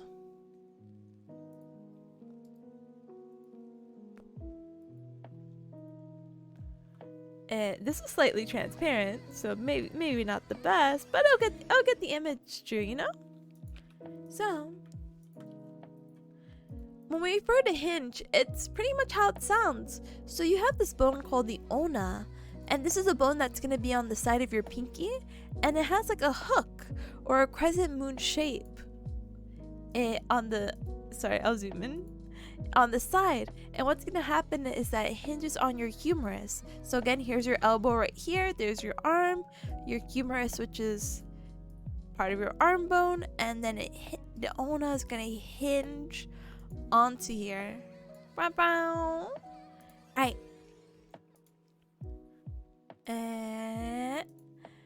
Then you have your pivot joint, which this one's a little weird because you might have not seen this vertebra before, but your first cervical vertebra and your second vertebra are called in respective order of atlas and axis. C1 you don't normally see, or cervical 1 vertebra you don't normally see. You can actually only see through like an open mouth x-ray or something like that. It's not anything you can like feel on the back of your neck, unfortunately. But why it's referred to as atlas is because it holds the weight of the world being your head. Wow. And the axis is there to support it right below the C2 or the second vertebrae. When they mean pivot, it's the idea that you see in these arrows right here, that it can pivot left and right. So similar to how my own head is moving right now, left and right, that pivot motion is going to be, that pivoting motion is responsible because of this pivot joint, which is the atlas and axis. So, da-da!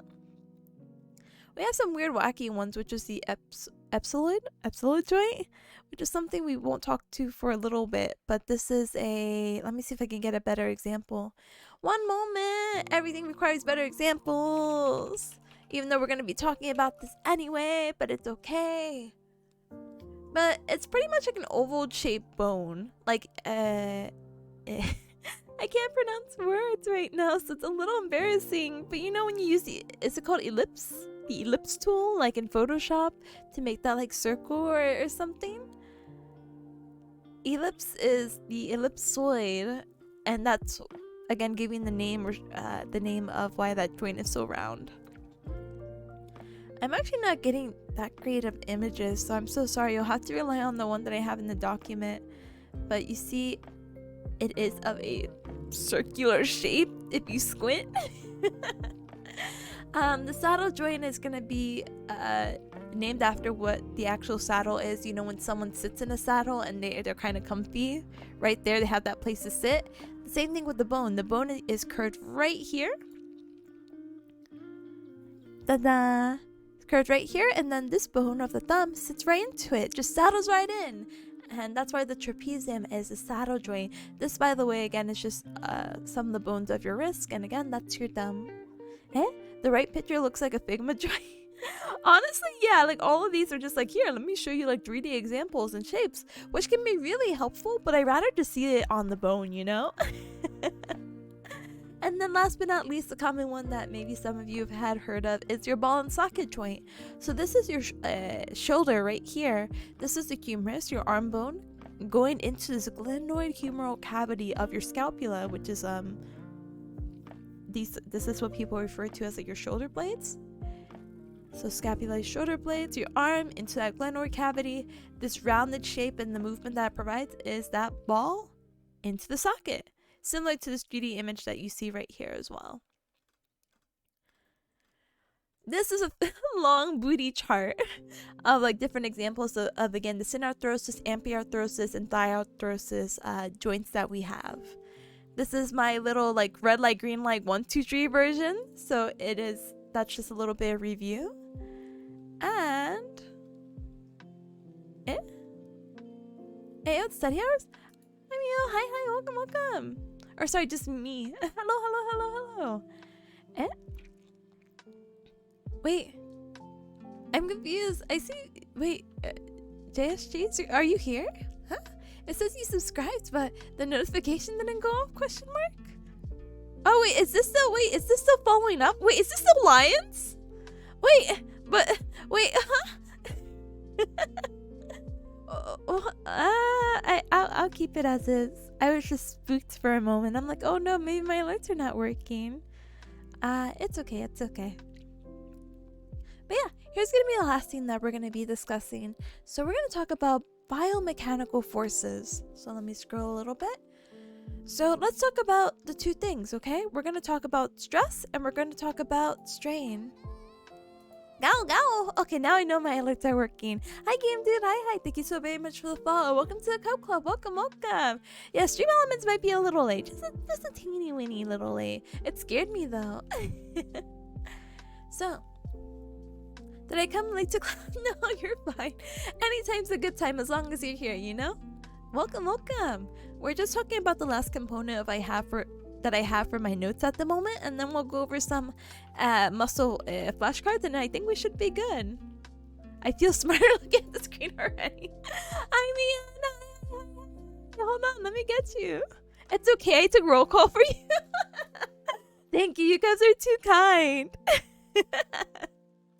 But here, I got my little spew right here, and let me shout out Mian. Hello, Mian. I keep seeing you post with Joel. I keep seeing your say so art. It's cute though. I appreciate any art that you do, and anytime you pop up in my feed, so it's okay. Yeah, Rustin. Yeah, Mian. Game Dude, my dude. Wait, my dude. Sorry, I couldn't read. Dude, my brain already hurts already. No. I'll make it easy. Kind of. Not really. We're learning together, you know. Yeah, but yeah, Aries, right? You're never too late to learn something new. This one is not too bad either. So hopefully we can all be okay together? Question mark? I didn't already say so. Yes. Yes. So.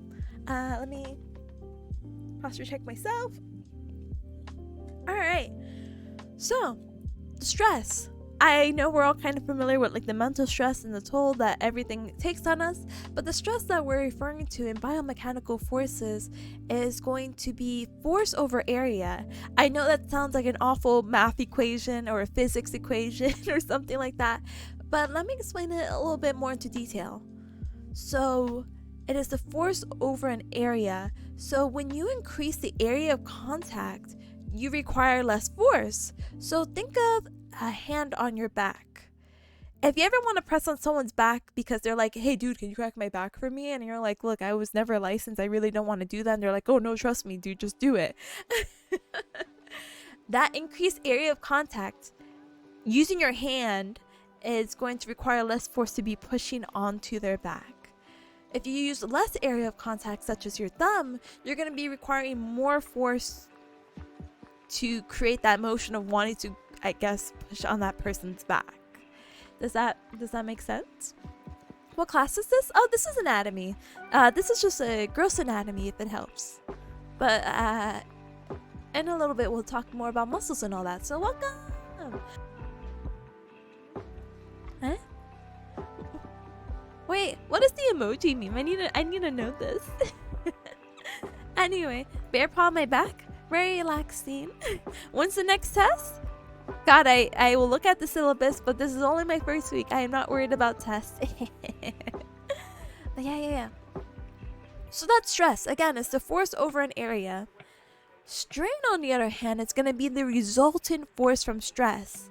So it's how much deformation takes place after stress is applied. So let's pretty much say, hey, I did have your hand on your back, right? And I used a lot of force. Like I put my whole weight into it for whatever hecking reason. And now you have a little bit of muscle strain because maybe I applied too much force. that's why sometimes people can end up with like back strains, or this is also really common if someone were to get a strain by the twisting or pulling on muscles.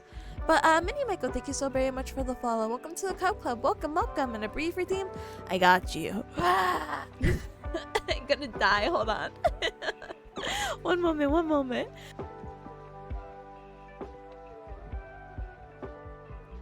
Huh? Robo says, what's the worst that could happen? A broken back never hurt anyone? Yeah, it never hurt me. So it's fine, right? Huh? Dude, I learned 2 new things. I'm so proud. I am so proud. Good job, good job, good job. But yeah, so that's stress and that's strain. Stress is going to be all that force. Thank you for the head pat. Thank you. And the strain will be the result from it. So here are different things or for stress or strains that we could talk about when referring to biomechanical forces. So we're going to kind of coordinate with the letter to the image. So the first one that we have is tensile stress/strain. This is taking apart or the distance force taken up. So just think of pulling apart something. Maybe think of some Oreos when you take out the cookies and you rip them apart. You're doing a tensile stress because you're separating them. Hey, Michael says, I formed myself as a flexible spider with a scary costume. I mean, you are what you eat, right? No, I'm just kidding. I don't know where that came from. You do you. So that's gonna be as you see in picture A. You're having Oreos right now? Oh no! Speak of the hecker. Wait, what grade am I supposed to take this class in? Well, in Bearcat school, when I had taken anatomy, well, I'm actually in graduate school right now, so graduate grade. But the only time I took anatomy prior, like an actual anatomy class, not like biology or whatever, was back in high school. But that was like an optional class. I don't remember the other options. I think it was like anatomy or physics or something else. And I'm just like, huh? I definitely was not I'm gonna go take physics. So I definitely took anatomy, and it definitely did help it out, you know? No, don't be scared. Don't be scared. Michael, don't be bully. I feel you with the Oreo. Don't be scared. It's okay. Just don't rip it apart. Or if you do rip it apart, just remember you're applying tensile strain. It really do be an Oreo, isn't it? Anyway, so we'll continue using the Oreo example, man. If you don't mind, I apologize. It's just better than saying I'm squishing your spine. So the second one that we're going to refer to is B. This is going to be an example of compressive stress or strain.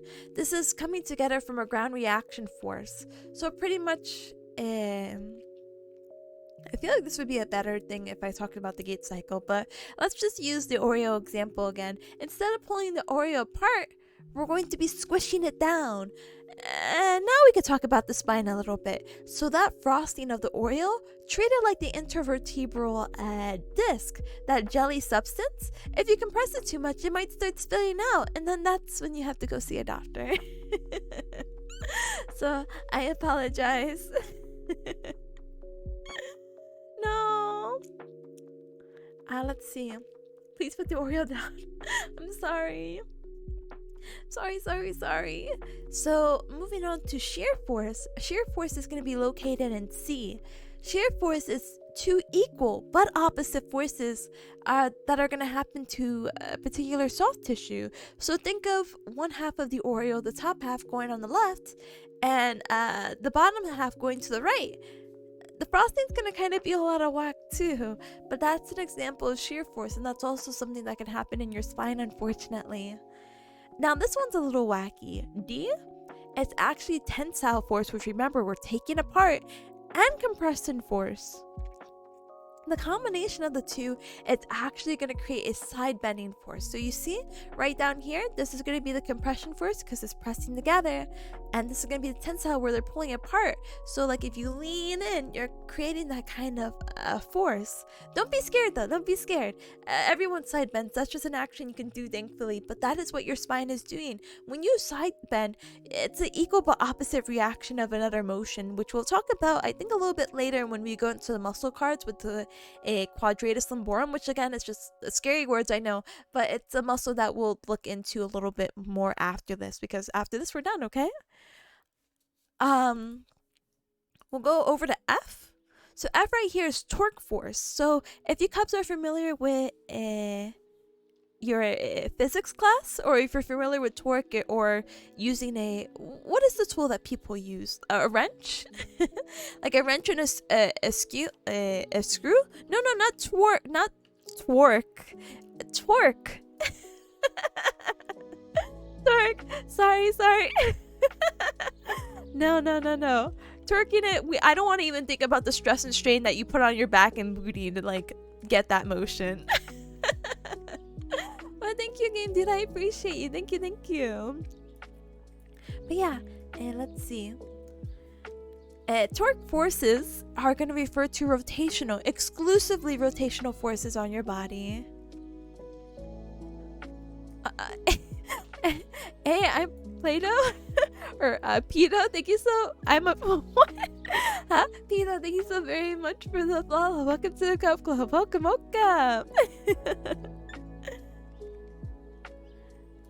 I understand the joke, but at the same time, I'm just like, you know what? It's fine. It's whatever. So yeah, torque forces are only for rotational forces on the body. And for E, yeah, your bone does bend, unfortunately. That's how bone can break or fracture, etc. So when the bone bends, it's actually a variety of forces, not just one exclusively, even though I said it has to be a very powerful force to kind of break it. I mean, that can happen still. So what happens is that when you look at this image right here, one side is tensile loaded, so again it's pulling apart right here on the left side, and the other is compression loaded. When this compression increases, what's going to happen is osteoblastic activity will form more bone deposit. Osteoblasts, I believe, are a particular cell, please correct me if I'm wrong, that helps kind of promote the activity of bone growth and bone activity. So if that actually continues to happen and the bending doesn't break it, it actually makes your bone stronger. Now, I don't recommend doing this at home by whatever means whatsoever, you hackers. But it kind of follows the principle of Wolff's Law of, you know, if you don't use it, you lose it, sort of thing. So if you use it enough and it doesn't break, it will get stronger. It's a form that follows function, sort of thing. Please do not bend your bones, though. But yeah, this was my in-class information, and these are my notes still. So yeah, today we learned about the position. So remember, we were talking about like what does supine mean, what does prone mean, all that wacky stuff. What does ipsilateral, contralateral mean? We identified the positions of the anatomical structures associated with clinical assessment treatments and corresponded to others. Well, we didn't necessarily do that, but we were able to identify things and make it easier for ourselves. Like again, we said like the elbow is a superior structure, not like, oh, I like the elbow better, but superior as in it's more upwards than the knee. We described movements of the limbs and trunk. We talked about like supination, we talked about flexion and extension, so all baby stuff, you know. We described the dysfunctional movements of the limbs and trunks based on functional movement. Well, we didn't really actually do dysfunctional movements or anything like that. Like, we didn't say, oh, if this is bad, what will happen? We will probably more likely talk about diagnosis or conditions much later in this class, if not like a designated other class, because again, this is just going to be our foundation of anatomy. Describe different types of joints. Yes, so again, I like to say we have our three categories of synarthrosis, which is the ones that go together that don't move. Think again about the joints in our skull, or the lines that we have in our skull. Those are called sutures, and they're immovable, hence synarthrosis, together joint.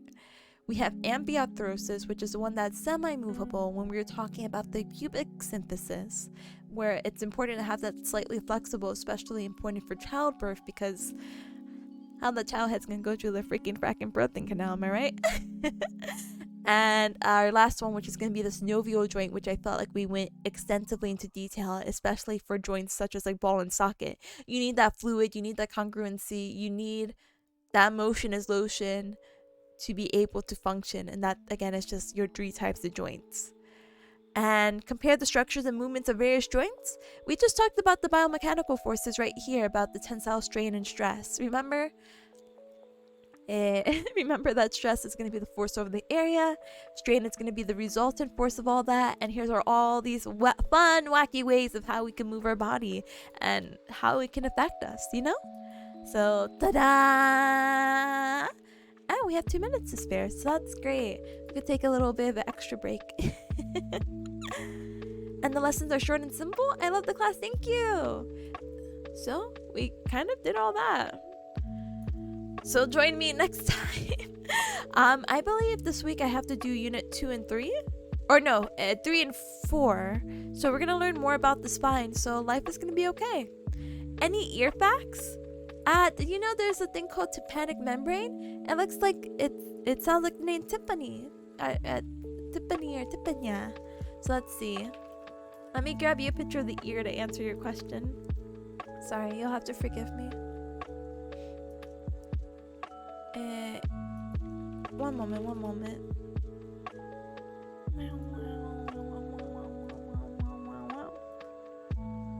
Ear penny. I know. So, the anatomy of your ear is actually divided into 3 sections, correct?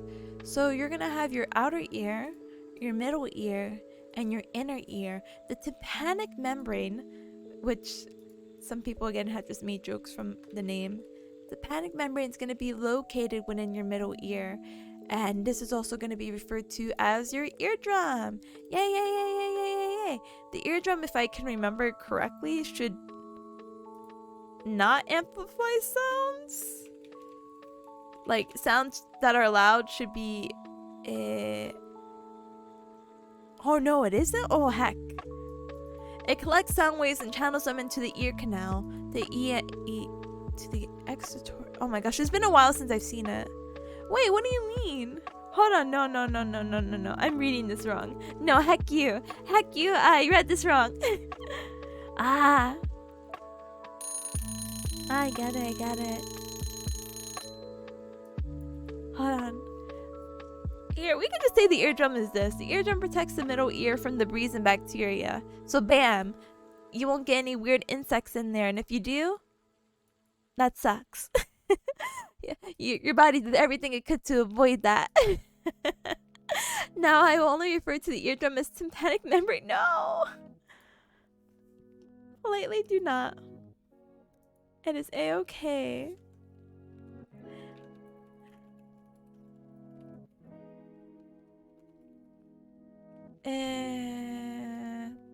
Okay, so that's not a good place to keep insects. It's definitely not. I would not recommend it. But yeah, that is what I have. That is what I have, unfortunately, Google Docs wise. But I can start, doing the note cards, I guess, because I have to learn 29 terms, and if I talk about it, maybe it will help. But I really don't think so. But like, it will help because it's practicing and all that. And if you cubs don't mind, I would like it. But I'm gonna take a short little break because I drink too much water and all that stuff. So yeah, I'll probably be back. Alright, how can we do this fancy? It's too fancy. Right. You know what? Comic Sans. Heck you. Be right back.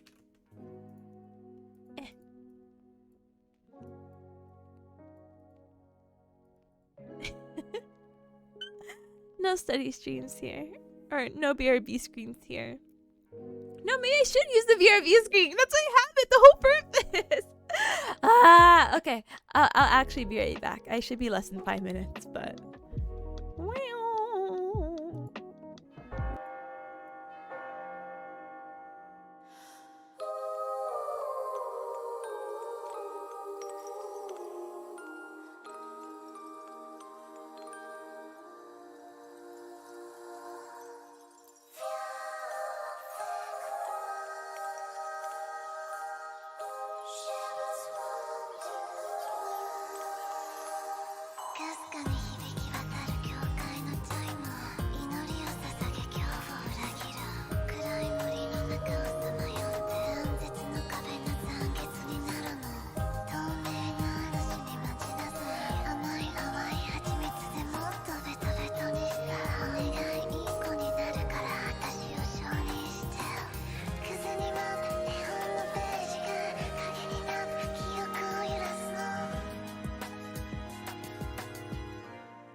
Hello. Did we lose another cut to gambling? Oh, that sucks. Anyway, I am back. We are ready. Life is good. Hello, everyone. I hope you took the appropriate stretch break, hydration break, and all the breaks that you need because you deserve it. And life is good. So, I maybe should probably move this a little bit more. Ta-da! But yeah, right now we're going to be going over our slight anatomy segment. I have to know 29 words or 29 words. Well, I know the words, but I need to know, where does the muscle originate from? Where does the muscle insert? What nerve innervates the nerve? What nerve innervates the muscle? And what action does the muscle do? Bleh. Luckily, I'm familiar enough with the terms of the muscles, but memorizing the O, I, and A's of each one really sucks. So right now, the flashcard set that I have is going to be of 18 cards. Oh no, Johnson, thank you so very much for the follow. Welcome to the Cup Club. Welcome. Welcome to the stream. Welcome to studying. What was it? But I only have 18 here, and I only think I know half of 18, so we're gonna be on this wild, wacky anatomy ride just for a little bit longer, if that's okay with you. So, do I have a capture cursor? Yes, I do. Perfect. Half of 18 is 9. That it is. I only know maybe 9, if not even less, so it kind of stinks. I sure do love studying. Same. This is why I'm here. Welcome. So, let's get through this, shall we? Okay. Hopefully the music is still okay sound-wise, and life's good. So, though I already spoiled it for myself, this muscle that we're looking at right now is going to be referred to as your latissimus dorsi. It's going to be the most external back muscle that you see. As you see, it's going to connect to the spinous processes. The spinous processes are going to be, well, your spine. It's these little doohickeys that you see sticking out towards the back, right here. From right here, it's going to connect from thoracic, or the spinal process of the lower 6 thoracic. So if you recall, you have 12 thoracic vertebrae, so it's going to connect to the lower 6, so T6 to T12, all the way down to all the spinal processes of the lumbar vertebra. Then it's going to connect to the iliac crest, which is right here, and then its insertment is going to be right here into the arm. Isn't that weird? It inserts into the bicipital groove of the humerus. As for action, it's a little wacky, okay? So for action, it's going to do 4 things. It's going to extend your arm. It's going to adduct your arm. So again, if your arms are away and you're trying to T-pose, this muscle helps you not T-pose. This is the muscle that helps you bring your arms to the side. And it's going to immediately rotate the arm. In addition, it's going to draw the shoulder downward and backwards. So, which muscle can I do them to make it down? Rest in peace. Well, you need your elbow flexors, right? Oh no, this is not elbow flex. No, you do need your elbow flexors and your elbow extensors, and you need a side bend. So you need to use a lot of muscles involved. We'll learn a few. This is not your dabby muscle. That's what I could tell you for sure. Dabius major. That muscle is not important for T-posing. This is the opposite of T-posing. This is the opposite for T-posing muscle, okay? Same for the whippinating. No, that's opposite of this. Again, when it says extend, it means to bring the arm back. Like, where are we here? My eyes. Wait, do I have 2 instances? Oh, my eyes still. Hold on. Would you believe it gets dark at like 4? I mean, it's not dark, but my room needs a light.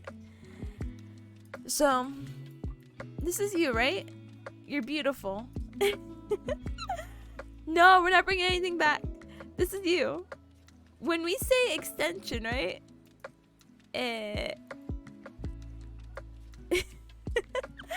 You're bringing the arm back. Or at least the shoulder joint. You're bringing the shoulder or arm. Oh my goodness. bringing it up 180 like it was before. This is the extension. Bringing it back like this is extension. So flexion, flexion, extension.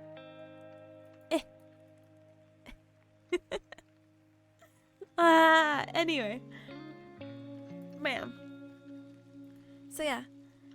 What's the really cool thing about some of these muscles that we'll learn is that some of the innervation or the nerve providing, again, the whatever it provides, is very self-explanatory in name.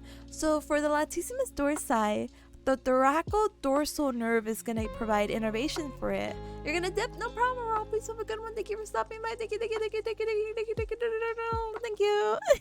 Have a good time learning. I'm almost done. I'm almost free. So I'll see ya when I see ya. Have a good one. Yeah. So like we said, that because it attaches to this lower 6 thoracic vertebra and it's in the back, thoracodorsal makes sense for the nerve that it's innervated by. Hi Glenn, hi, welcome. My timer isn't going off? My timer could... Glah! Thank you. I'm so bad with timing. No, I don't want to see these. Alright, no, stop! Hold on. Alright, I have to also test myself with this, so you have to bear with me, okay? Chat gonna learn so hard. So. The trapezius is a big back muscle, a very triangular shape. It's actually divided into 3 things. We have the upper, middle, and lower trapezius that do different actions. So what's going to happen? Where it's going to originate from, the proximal attachment, it's going to be the external occipital tuberance, which is just like a little bony, prominent bone bump in the back of your skull, the nuchal line, and the ligamentum oh my goodness, I can't pronounce it, but it's just gonna attach these random ligaments, as well as see something to the thoracic spine because it's so big. Anyway, it's gonna insert to the scapula, the clavicle, and the acromion process of the scapula. It's going to be innervated by cranial nerve 11, and it's going to help elevate, depress, and retract the scapula. Thank you for coming to my tip talk. So let's review over my word vomit. So the trapezius, like I said, is well, you can see it now. It's a big triangular muscle. You have this on both sides, by the way. This is just showing like the muscles that are more internal. The trapezius is one of your more external muscles. As you see, we need to account for the attachments here, the attachment throughout the spine, and where it's going to insert onto the scapula. So the proximal attachments, or the origins, are going to be the superior nuchal line, which is right up here, the external occipital protuberance, which is like, again, this like bony bump right there.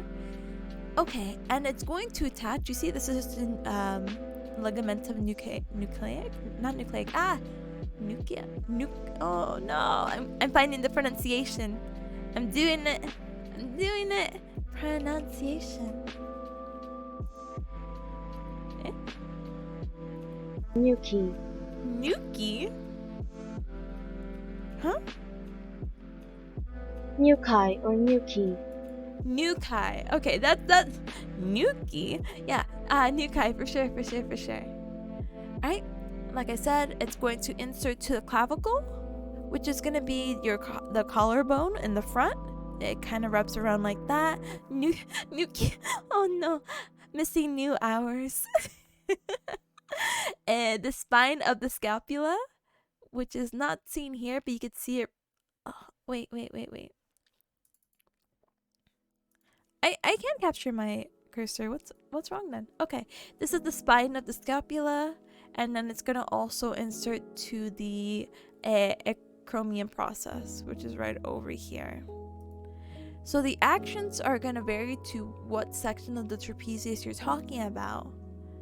So again, these superior fibers are going to help elevate, like it makes sense. It's attached to your shoulder blades or the scapula, so the superior fibers are going to help elevate the scapula. The middle fibers right here are going to help retract. Like, you know, when they say like pinch your shoulder blades, that is the retraction motion that we're talking about, and the trapezius is the muscle that's going to help with it. The inferior fibers are going to help depress the scapula. So again, kind of shown right here, the fibers are pulling downward and it's going to depress or lower the scapula down the body. Innervation for this is going to be the accessory nerve, the spinal accessory nerve, which is cranial nerve 11, which is something that we'll talk about much later, I hope. Nucleic? Yeah, it's so weird. Levator scapula, this one is pretty okay. This one actually tells you what it does. Levator scapula elevates. The scapula elevates, meaning that it's going to rise up. So the origin for this is going to originate from the four transverse processes of your cervical vertebrae, and it should insert to, I believe, the start of your spine of the scapula. Because it's towards the back, this is going to be innervated by the dorsal scapular nerve, and we did just talk about the action, which is basically in the name, and again, it's going to elevate the scapula. So let's double check. Oh no, it's not the spine quite yet. Okay, so you see, this image is a little bit cut off, but it's attaching to the transverse process. So we talked about the spinal process, remember? When you feel your spine, you're feeling these bumps. The spine is process of your vertebra. But out on the side, we have these transverse processes, which are going to be where the levator scapula is going to insert to. Again, for the first C1, C2, C3, C4 cervical vertebra. Then it's going to not attach to quite the spine of the scapula, but it's going to attach to the vertebral border of the scapula between the superior angle of the scapula and the spine. The superior angle is similar to the inferior angle. It's just this kind of curvature down here. This is the inferior angle because it's pointed below, and here's the superior on top. Then again, raises the scapula, draws immediately, and innervated by the dorsal scapular nerve. Alright, for rhomboid major, so there's two. They have rhomboid major and rhomboid minor. All the minor muscles that I've seen always lay on top of the major. Not necessarily on top, but are more superior. So let's think about it. If I remember right, the minor, it has two places of attachment. I think it's like C7, or the nuchal line, C7, T1. So the major, it's a little bit bigger, even though it's attached towards the bottom. And this is going to originate from T2 to T5, so second thoracic, fifth to the fifth thoracic vertebra.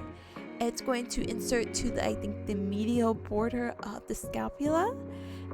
Innervation is going to be the dorsal scapular nerve, and the action for the rhomboid major is, I believe, adduction. Hopefully. Yay! Huh? Oh my goodness, so many people. Hi. So first, hi. I miss dinosaurs. What? I miss dinosaurs who had their shoulder blades on their chest, inverted to the most surviving animals today. Huh? Which one are you referring to? Wait. I'll have to see like the origins, like which is the dinosaur that started all this nonsense. No, John. So what happened is that I used to do a lot of study streams because I was in another Bearcat school, but because I recently restarted Bearcat school, I hope to do at least 1 to 2 study streams a week if my schedule allows me. But feel free. Normally I'd be like, look at my YouTube, but I think I only have like one. I think I only have like one study VOD up there, and I think it's because I had my finals that I had to worry about, and I think it's just all about cranial nerves. It was all neurological based, so have fun with that. But I do other things, I promise. I play games, I do sometimes. It's just right now Bearcat school kicking my booty. But I'm glad that you enjoy them. hopefully they can put you to sleep. I know it's kind of like, no, that's not the purpose, but I'm like, I hope they're cozy enough. And hi, welcome, howdy. I don't have anything to howdy right now. Yeah, I don't. Oh, I have. Howdy. Alright, let me put this away. Wow. So yeah. So he's back. I know. I need to find this cowboy hat. My actual cowboy hat. So I know the length's not that distinct, but you see this tinier muscle up here? That's gonna be your rhomboid minor.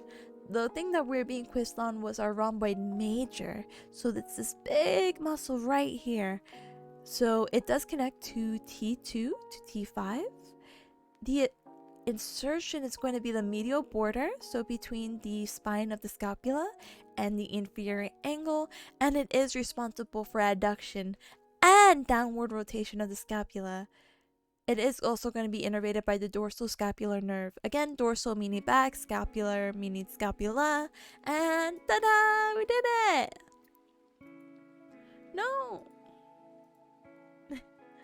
So what about the minor? So very similar thing, you'll do the same action, the same innervation. Origin and insertion is different though.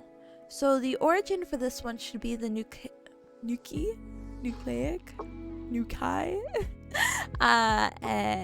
ligament, right? And oh, and C7 to T1. Where it's gonna insert to, this is the one I believe starts at the spine of the scapula.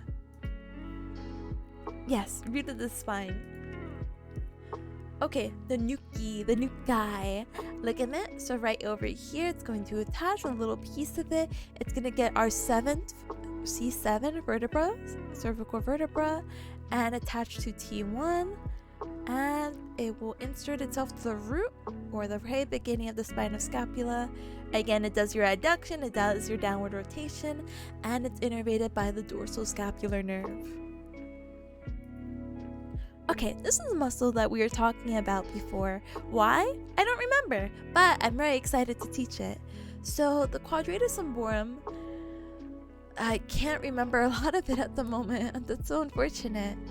It is a lower back muscle that I believe is going to originate from the posterior iliac crest, which we'll see in a moment, and insert to, I think, T7?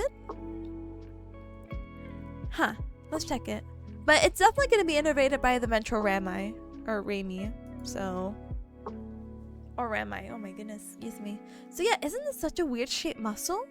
So this is one of your more intrinsic muscles that you're not going to see. Definitely underneath the layer of the latissimus dorsi that we just saw earlier. So the attachment again is going to be the posterior, so the back side of these hips or the posterior iliac crest. And yes, it is going to insert itself to the transverse processes. So again, transverse meaning out to the side right here of T12. And it says L1 to L4. Let's just say T12 to L4. There you go. Oh, this is why I remember we were talking about it. So remember the Oreo example when we were talking about biomechanical forces? About how the biomechanical force of side bending works? So how it works for those coming in or who want like a quick refresher is when you side bend, one side compresses and the other one will expand. So you'll be dealing with both a compression force on one side and a tensile or that like pulling apart force on the other.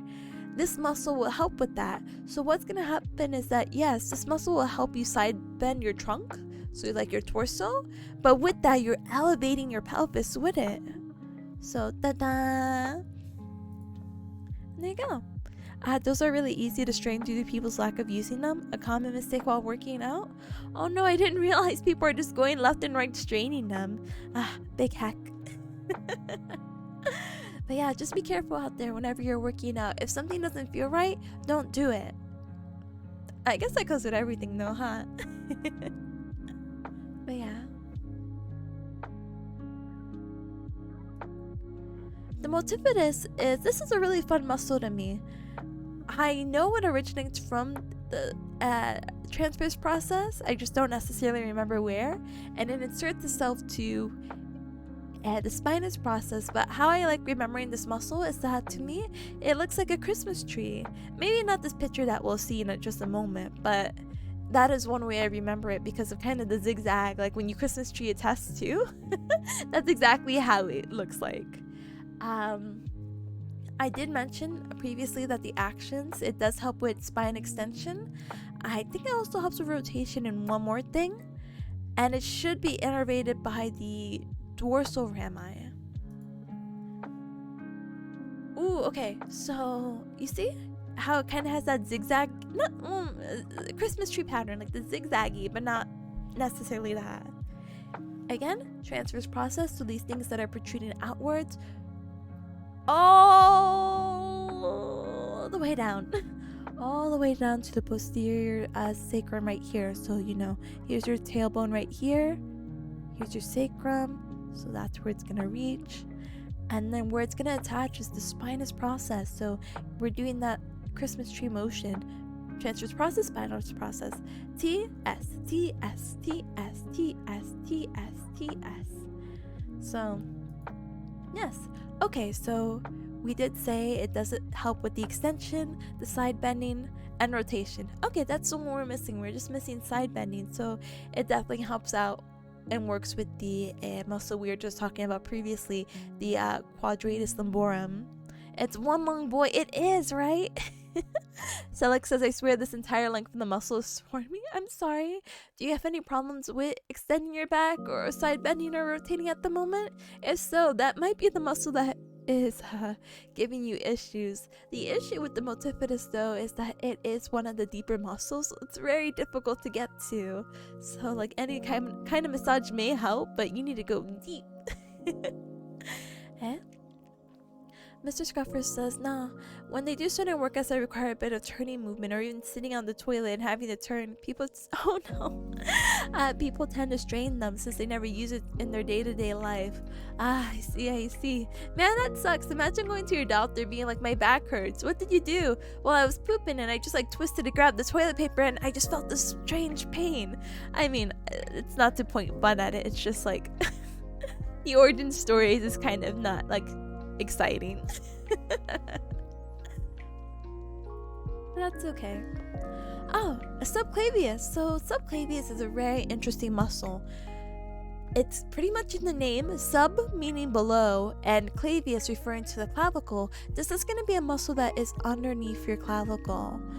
This is going to attach, I think, or originate from your first rib, and the attachment is going to be above the top, or it's going to be on the top border of the clavicle. The nerve that innervates it, it's literally called nerve to subclavius. There's not really an exact name to it for whatever reason. And the action that the subclavius is going to do is that it's going to depress the scapula, or oh my goodness, depress the clavicle. It's going to bring down the clavicle. So you see this tiny boy? He's so tiny. But this is the muscle right here. So again, oh, I apologize. It's originating from the upper border of the first rib, so right here. And it's gonna insert itself into the inferior groove of the clavicle. So I got like the wording mixed up, unfortunately. So tiny, but so important. Yes. Again, how the muscle is attached is gonna help depress it or bring it down. Bring it down. And nerve to subclavius is gonna be the innervation. I wish I knew this before I developed herniations on L4 to L5. Oh no, I'm so sorry. Are you doing anything to help alleviate some of the pain at least? Because herniations are no fun. None at all. But I wish you like really good recovery with it. So, unfortunately, I'm only really familiar with the origin and insertions for the ones that we had mentioned previously. Serratus anterior, I have no idea. Like, I could pinpoint it on there. I could say that I think it helps with respiration, and that's about it. So let's learn together, okay? We're on 9 out of 18. Once I get to 18, we will just wrap it up if that's okay with you, Cubs, and then I'll start getting ready to go home prep for school and stuff. So big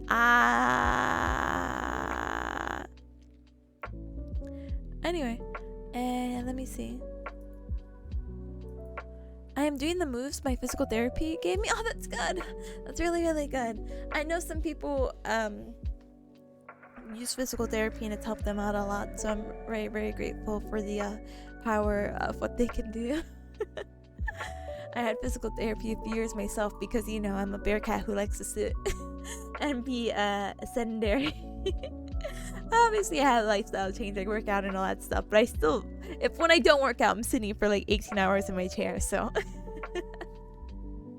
but yeah, serratus anterior. Let's look at it, okay? So these are muscles that are going to be located a little bit more posteriorly or dorsally onto the ribs. So it looks like it's going to originate on the outer surface of ribs 1. Oh, goodness. 1 to 8. Maybe 9. It really depends on people. You won't really know until you are a cadaver. Going through cadavers is always interesting because people have like these fun little quirks in their body. One of the other quirks, I guess, other than the serratus anterior to see where it attaches onto the ribs, is you cubs might be familiar with sciatica and all that stuff where people are like, oh no, I have butt pain and the pain's radiating down my leg and all that, and they're like, oh, it's your sciatic nerve.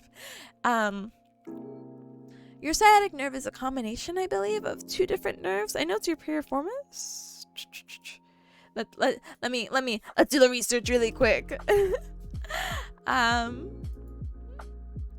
only like 75% sure because the piriformis nerve, part of sciatic nerve.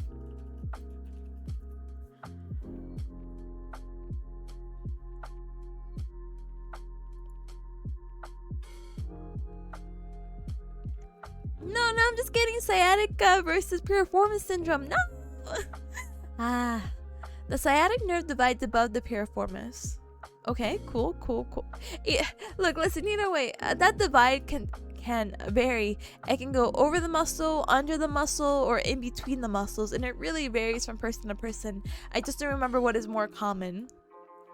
Blah. But yeah, alright, so it originates on ribs 1 through 9 on the outer surfaces, and it's going to insert itself into the costal surface of the vertebral border of the scapula. Oh, okay, so you see this dotted line? That's going to be your vertebral border because it's closest to the vertebra, and that's where these muscles are going to attach to. The action of the serratus anterior is for abduction and upward rotation of the scapula. Maybe this is the muscle that definitely helps you dab, if that's what you guys are wondering. Because definitely abducts, so you got your arm out, so you can at least do like the arm straight motion, right?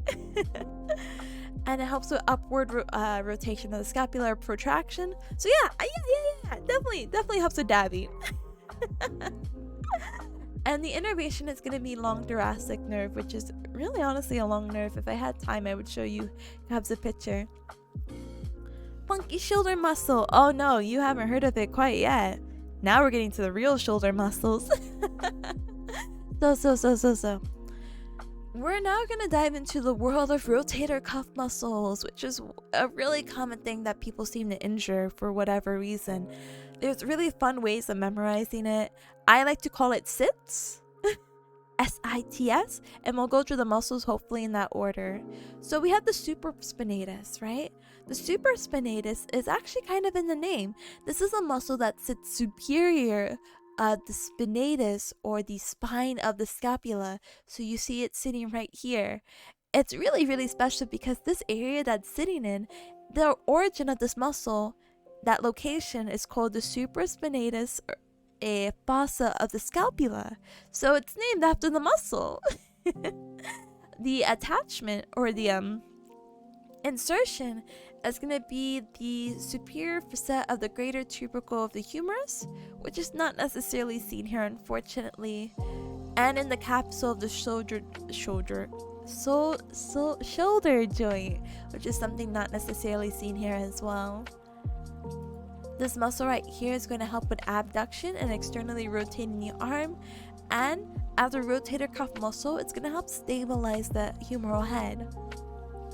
Really yummy part of the pigs? Oh, the shoulder? I guess.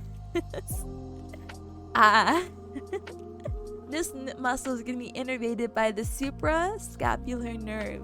So again, above the scapular nerve, which makes sense because of where it was before. No, the one before? Oh, the serratus anterior? You can eat that? I haven't really had a lot of pig in my life, so it's very like, huh? Alright, so we talked about the supra. Now there's an infraspinatus. The infraspinatus is going to be infra, or below the spine of the scapula, and it's a big boy, as you see.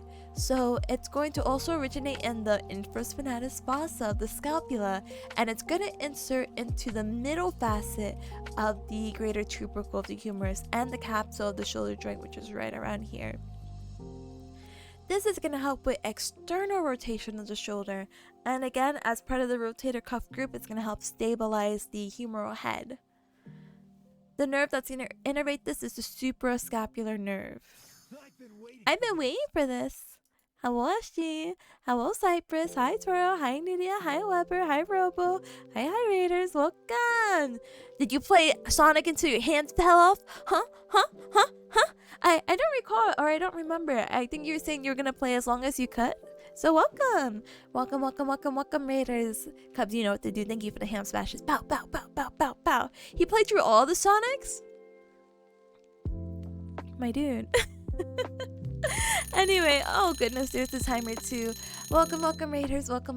My name is Tipinya. I'm a Bearcat YouTuber. I do the gow and the nyan, and it's so very nice to meet you and see you. Right now we're doing a study stream, and I am wrapping up. I have 7 more muscles to kind of like talk through and go over with, but we went through a good chunk as well of like joints, planes, a lot of things. Okay, you just gotta believe me, okay? But welcome. As she says, I played Sonic 1, 2, 3, Knuckles, and CD all 100%. So you're gonna upload the VOD on YouTube, right? Is that what you're saying? You're gonna start your YouTube channel, right? You're gonna meet all your Sonic people. Yes, actually, you know how to do it, right? I mean, you can always DM me. I don't know. I'm just like having like a whole conversation, but like. You're more than welcome to DM me if you need help, because I wasn't sure as well how to like easily export it. You can figure it out? Okay, no problem. But either way, thank you so very much for the raid. Right now we're talking about rotator cuffs, muscles and all that jazz. And we're actually studying, well, again, we're just studying general anatomy, and then what we're doing right now is the Pomodoro method. So right now you caught me at a good time because I'm at my 5-minute break. So welcome. Excuse me. Welcome. Let me go sip some water really quick and then I'll talk a little bit more. But yeah, we just kind of went through what I went over in lecture. And now we're trying to learn the origin, insertions, nerves, and actions of the, how do you call it? Some of the muscles at least. This muscle sounds good for T-posing? No. This one is going to make you, here, I can draw it. Let's see. Let me sip my water too. Hold on.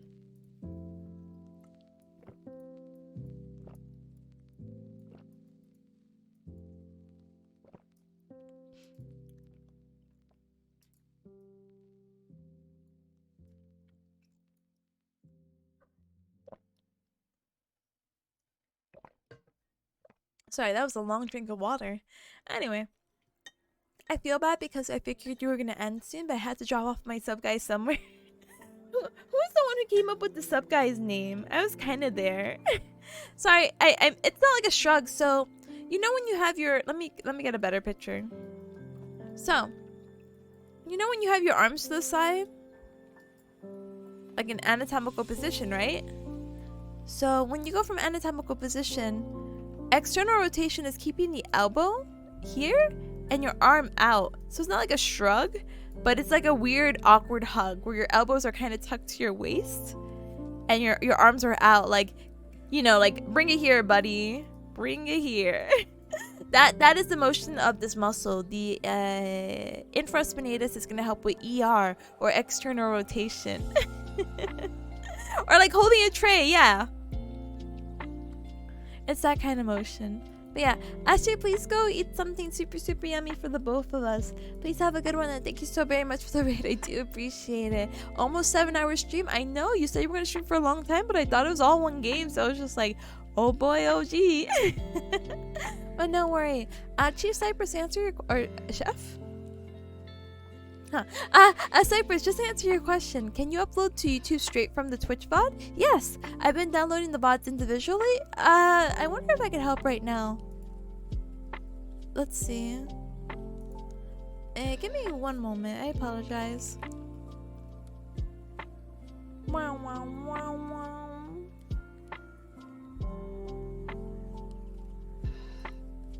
Alright, so let me see.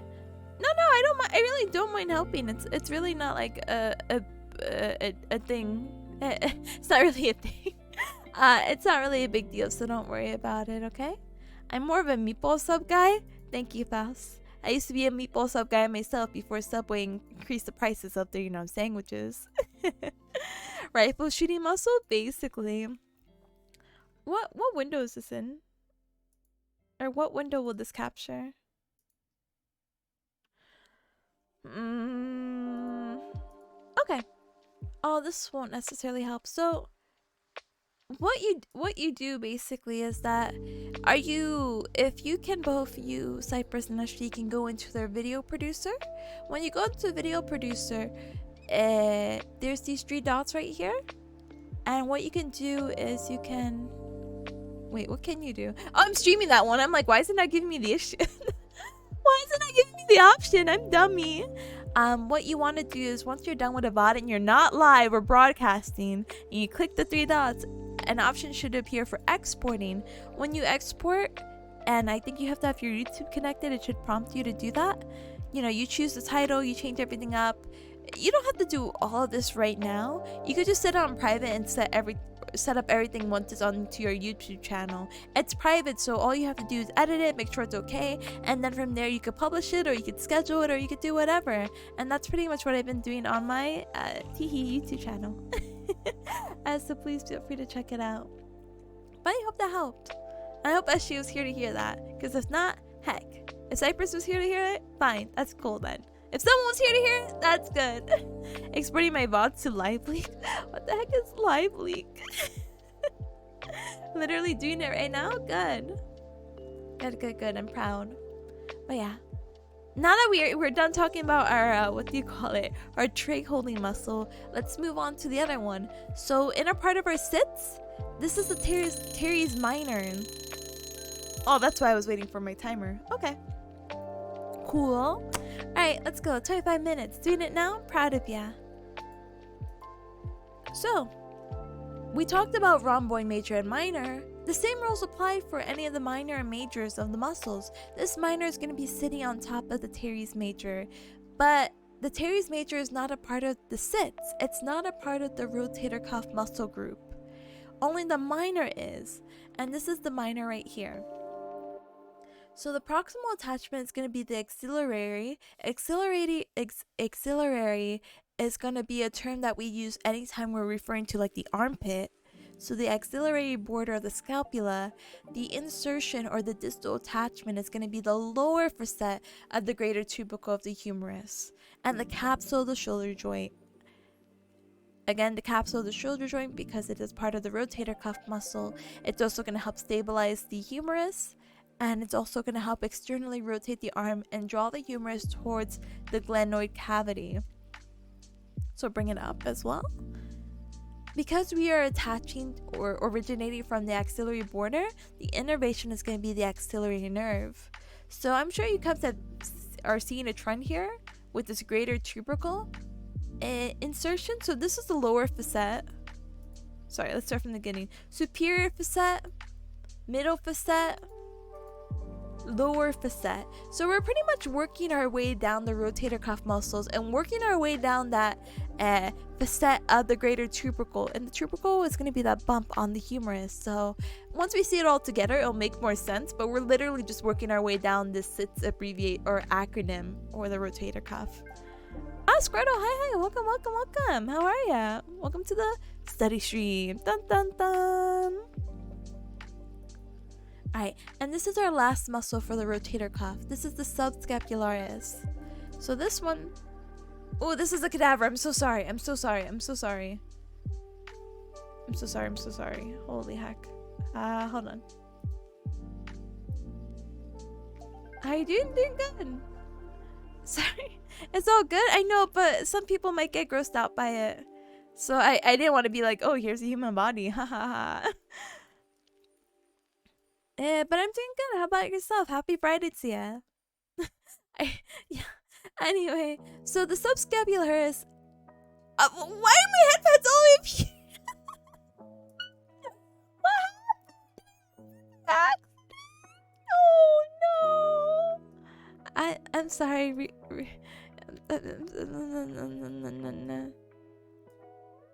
Thank you. Thank you for the headband. Thank you, John. I appreciate you. Sorry for it being so high up. I don't know what happened. I might have moved it by accident. We patted ourselves. I'm sorry.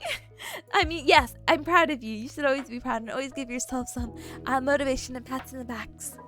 But yeah. So the subscapularis, I know we were all talking about the back. The subscapularis actually attaches to the front. Like we were talking about the anatomical position of, like, again, you standing straight, face forward, palms up, toes towards me. And we were always talking about the spine of the scapula and all that back side of the scapula. Well, there's a front side of the scapula. And for the front side of the scapula, what do you call it? That's where the subscapularis muscle is going to insert to. It's going to insert into that, or it's going to originate from that the fossa there, the subscapular fossa of the scapula is going to insert to the lesser tubercle of the humerus. And because, again, it is a rotator cuff muscle, it's also going to insert into that capsule of the shoulder joint. Goodness gracious. Anyway, this muscle, every muscle I felt like was going out, helping with abduction or external rotation. The subscapularis is actually the only rotator cuff muscle that's going to help you internally rotate and also, of course, stabilize the head of the humerus. This is going to be innervated by both the upper and lower subscapular nerves because this takes up the whole front of the scapula. I wish I could show you a picture. And I know it doesn't upset people, but I'm just like, I'm so sorry. I don't want to be casually like, oh, teehee, because I know that would have like scared me when I was like not too into the medical field. But yeah, be careful with that. But no problem. But Cypress, yeah, no problem as well. Please have a good one. Please make a super yummy dinner for your family. And thank you for hanging out. And thank you for staying a little bit after the raid. I always appreciate you. Please have a good one. And thank you for the good luck. I'll need it. I get it. I'm just built different. Aren't we all? But no, let me see. Okay, we're back to normal pictures, so let me grab this one. Alright. So, do you remember the teres minor? So now let's talk about the teres major. So the origin is going to be the posterior surface of the lateral border of the scapula, so right over here, and it's going to insert into this groove, the bicipital groove of the humerus. You know what else inserts to the bicipital groove of the humerus? The latissimus dorsi! Wow, this groove is so important! But this major one is going to internally rotate as well, adduct the arm, and extend the arm. That's so weird, right? So we're going to bring the arm in, and bring it on back. And it's going to be innervated by the lower subscapular nerve as well. We can tell the innervation because, again, of the, how do you call it? The positioning it is on the body. Alright, we got 3 more. Let's do it. I think you cups have heard of your deltoid muscle.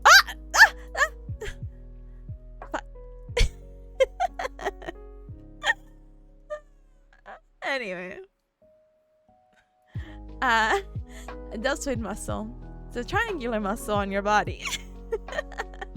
Sorry, I don't know why. I knew I was gonna use this for stream. I don't know why I picked cadaver photos. I think because they were the only good ones that I saw. So I was like, oh yeah. Anyway, it's a fan-shaped muscle.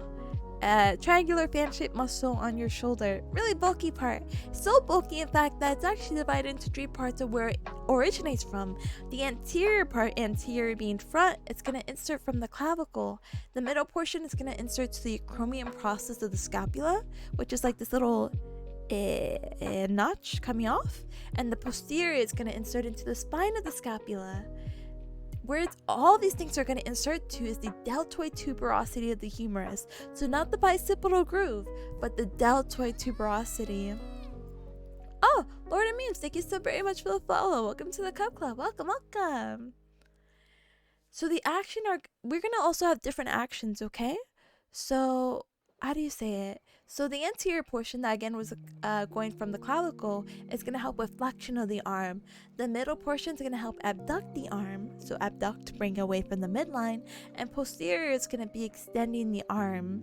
The innervation for this is going to be the axillary nerve. So again, that armpit nerve that we were talking about. Mr. Scruff says, cadaver pictures can emphasize on what's trying to be displayed better than the diagrams at times. Having an idea of both is good though? Yeah, no, 100%. But again, just comfort of others. Oh, okay, not cadaver. Let's go. So our next muscle is going to be the pectoralis major, or your pecs. This is the one where everyone's like, oh, look at my man boobie or something. I don't know. I mean, obviously females also have pectoralis majors, but I feel like this is more prominent in men who are just like, look at them, look at my pecs. So the origins from this is going to be your sternum. So again, that chest bone that you feel right there. Way to sound I know how to flirt with people. I know how to make things attractive. Anyway, so it's going to attach to the sternum down all the way to the 7th rib. It's also going to attach to the clavicle and the cartilage of the true ribs. So what does that mean? Well, what the heck does it mean? My memory is a little faulty right now. You have some false ribs, and the false ribs are considered false because they're floating ribs. And I think it's like ribs 10 through 12, which are the false floating ribs, and everything else is true, which is why this has some weird saying or wording of like the cartilage of the true ribs. Like, were my ribs lying to me in the first place? Like, what the heck are you talking about? Fuck.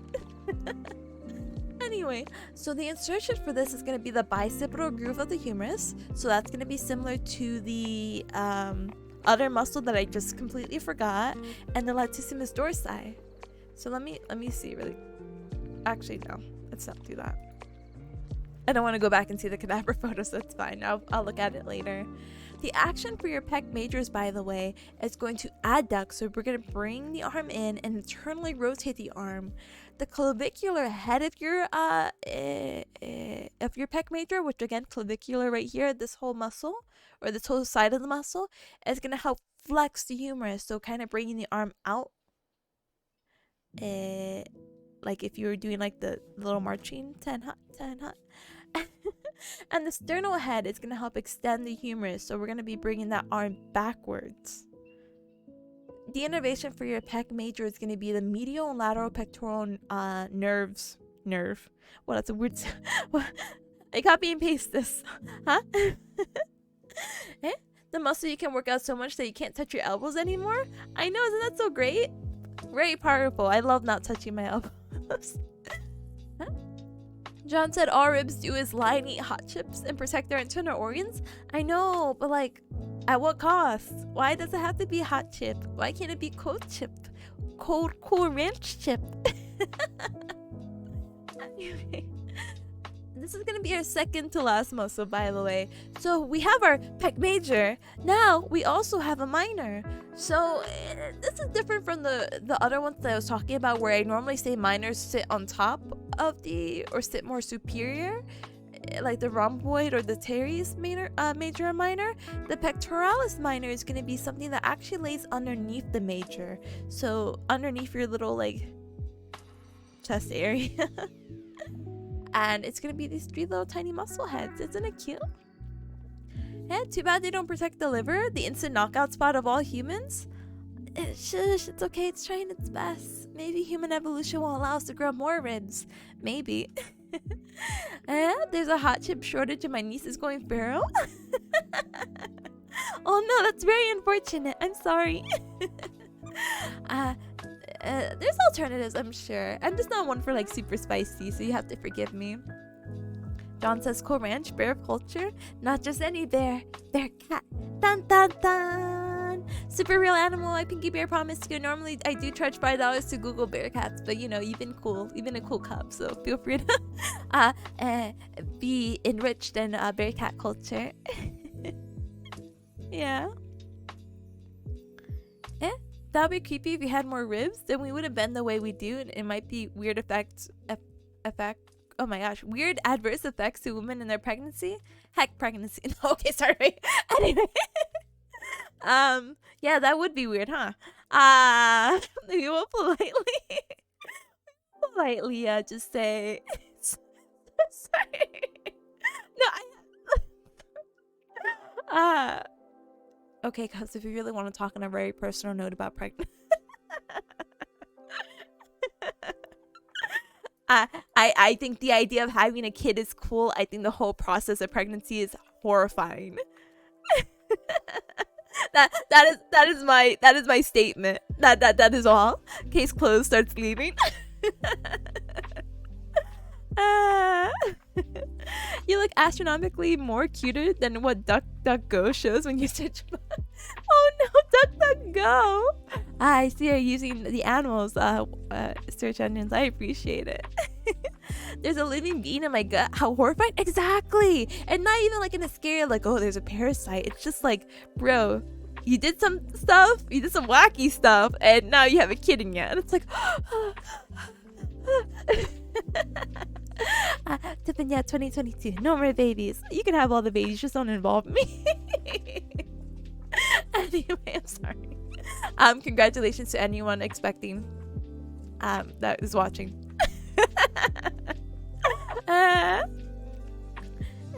Petition to make humanity reproduce through mitosis. Honestly.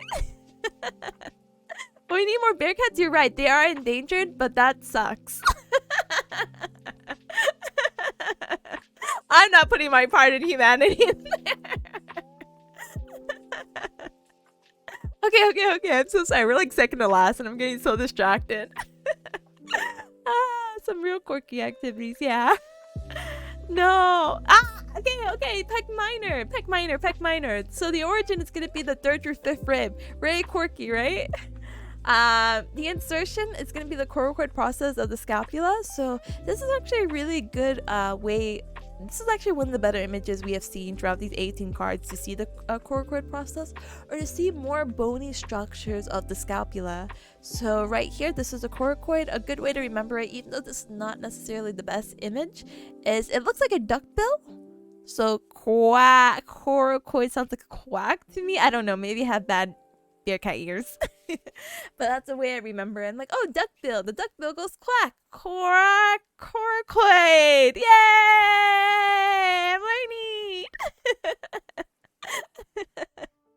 Anyway. Oh, there you go. Hi. Oh, oops. Welcome. How's everyone doing? Good. Glad you made it just here, right here, and only here at this conversation point. Petition to make genetically modified mermaids so no one gets pregnant? Oh, heck yeah, let's go. I could finally learn how to swim, or... Wait, that doesn't really affect me, huh? Oh well.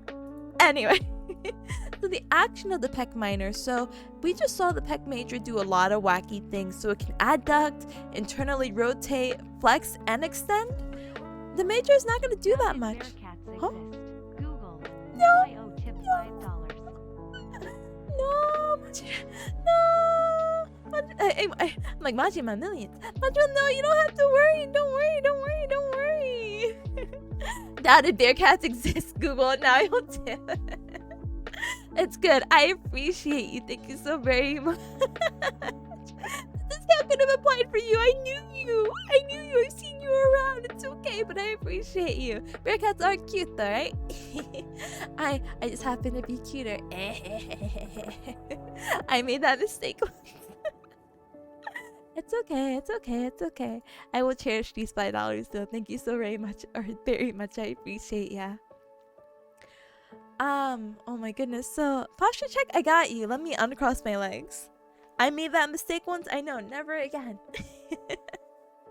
So the pec minor's action, by the way, is gonna be able to draw the scapula forward and downward. So bring it on in, bring it on down.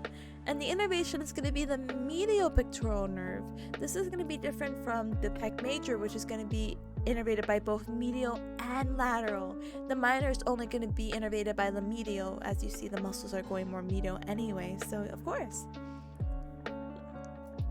You're welcome. Thank you for keeping me company while working. No, thank you for deciding to tune in, you hacker. But thank you. I appreciate you. Thank you, thank you, thank you, thank you. Hey, at least you be sure to be a gallionaire. Exactly. These $5 are going to help run the next gallionaire. I'm super excited. I still got to get that going, though. Oh, wait, and that is our last one. The pec minor is our last one because this is an image of the, how do you call it? The brachial plexus, which is all the nerves that are coming kind of like off our neck to the shoulder. And this explains why you saw those random like C5, C6, C7 to possibly C8 after the nerves. I really have to ask my professor if that's something he wants us to know or like have a high focus on, because we didn't even really go over the brachial plexus yet. But as you see, it's a super extensive thing that I will be sure to draw a billion times over. For sure, for sure, for sure, for sure. The muscles most useful for choking someone or positioning or posing on the Titanic. What? You're saying the pec minor is that important? But yeah. But yeah, cuz we did it. I mean, it only took us 3 hours. But we did the, how do you call it? The study stream. Hopefully, again, as the week progresses, I may have another one on Friday as well. And we go all hang out and chill. I like to do them early because just like Maji, I like to kind of do them when people are working. And it's kind of like, doesn't that defeat the purpose? But I feel like a lot of people like background stuff at home. So I'm like, I'm happy to provide for a niche market. But yeah. Oh, headpad, thank you, man. I appreciate you. Thank you. Fully extending your arms forward and pulling them back like the girl T-posing on the Titanic. Oh, you're right. This is very helpful at work. I'm glad. Because I'm not gonna lie to you, at least I tried to explain it. And not that sounds like rude. That sounded really rude. It's just the idea of like, hey, I'll try to make you visualize it. And you know what's the best part? It's the human body. So even if you're not able to see it, you know it's there. You can feel it. I'll let you feel it. I'll instruct you on how to. But yeah. That's pretty much it. No feel, you gotta feel. The fact that you explain it helps. Audio gang only? Let's go. Audio gang. Feel your bone together. Did you teach the lower body? I hope I didn't miss the gluteus maximus. No, you haven't missed the gluteus maximus, or the medius, or the minimus. The gait cycle has you self-conscious? No. So again, because I'm restarting my Bearcat school at the moment, we're kind of going through all the basics. This is as upper extremity as we are going right now, and then at the later half of the semester we'll go through a lot of the lower extremities and really hope for the best, you know. For now I'm gonna go eat. You need to eat for real? Okay, go eat. I'm deciding to see what we're gonna be doing right now. Upload is going. Thanks for telling me how. Yeah. Always. If anyone ever needs my help, I am always more than happy to help out as well, so do not worry. Now we just have to decide on what we're doing. Yada. Sorry, Cups, give me actually just one moment. I'm trying to see.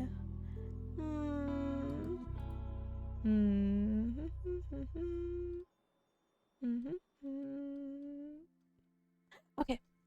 I think I know who I want to raid, but I'm gonna double check like everyone really quick to see how long they've been streaming, because if they've been streaming for too long, I will politely end them, you know? Alright, so if you like what I do, thank you. I appreciate you. Feel free to join the Discord. We do anime nights on Mondays at 9 p.m. EST. And we're watching Cowboy Bebop, and we're actually almost finished. I think we have 2 more weeks of anime night till we're done. And I'm hoping that maybe we'll get to be able to watch the newest JoJo on Netflix together. That'd be super, super cool. I do want to watch a lot of other animes. There's one about this girl who cosplays, but is also into the hobby of doll making. I don't remember, but I really wanted to watch it. I also want to watch the one that SG and Ryan and Faust were telling me about. That King one. The one that has the really like baby art style, but apparently is like the underdog of the season, you know? And there's another one I want to watch, but I don't know if we can squeeze that all for anime night. But yeah, after Cowboy Bebop, I want to see about watching JoJo and the Cowboy Bebop movies. And maybe even the Netflix Cowboy Bebop live version. I still want to get my opinion on it, but I didn't want to be spoiled, you know?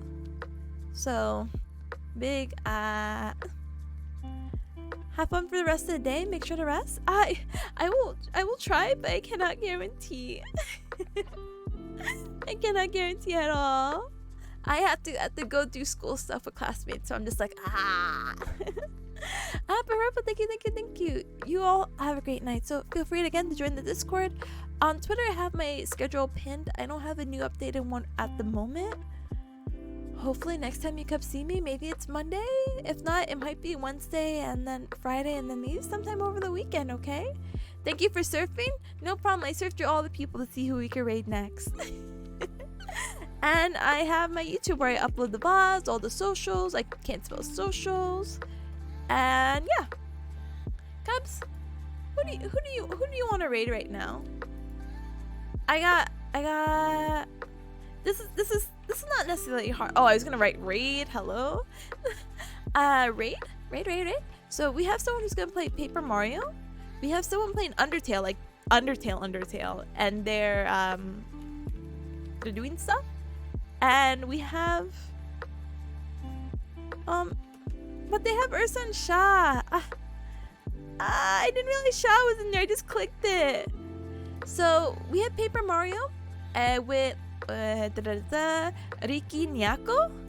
We have Undertale with Cowgirl, who just died to that one spider lady. And we have a Minecraft collab with Ursa, who I actually made their layouts. They're both streaming? Wait, do I not follow Sha? No. But they've been going on for 2 hours, so I always feel like a little, you know? They're both streaming. Oh my goodness. Oh, I do see Sha streaming. How did I miss her? Oh, that's so sad. Yeah, it's been a minute for them. Yeah.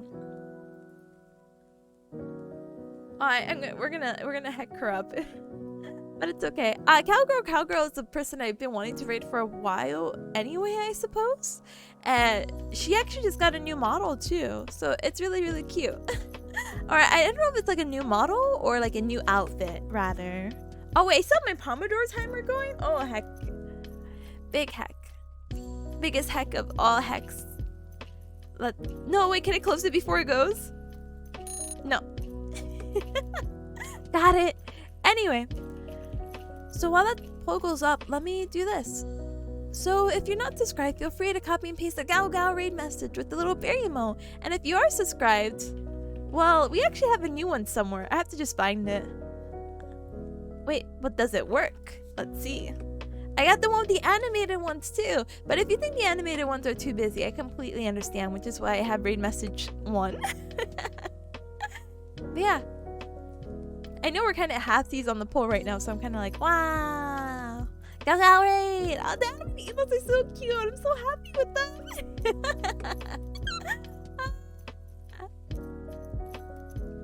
Oh, it's her first playthrough of Undertale too. Oh, baby. Alright, we do have to go support her. What are we doing now? Oh, Potatoes, welcome back. We're gonna be raiding right now. I finished up all my studying, so I no longer want to see any human bone or body or muscle in my life as I continue looking at myself having an existential crisis. No, but that's all for me, really. Again, I'll spam the whole Discord. Feel free to join the Twitter, the YouTube, the socials, and make sure you have a raid message copy because it looks like we are going to be raiding into Cowgirl. So yeah, hopefully we'll get another opportunity to raid only one Sha or one Artie, so I don't feel bad or split, you know? But anyway, let's head over to the raid screen. Thank you guys for joining me for this first time study stream in a very long time. It means a lot to me that you guys really would hang out with me while studying, even though I'm like tripping over my words, and then sometimes I'm like, I know what I'm saying, and then other times I'm like, It's right in front of me, but I'm not sure how to say it. So having your company really means a lot to me. Please have a good rest of your weekend. Enjoy your Friday, and hopefully I do get to see you Monday, or we could just chat in the Discord from time to time. Have a good one! Sorry, that's a little loud, huh? Anyway, please have a good one. Lots of love to you, okay? Bye, bye, bye, bye, bye. Copyright message. Bye, bye, bye, bye, bye.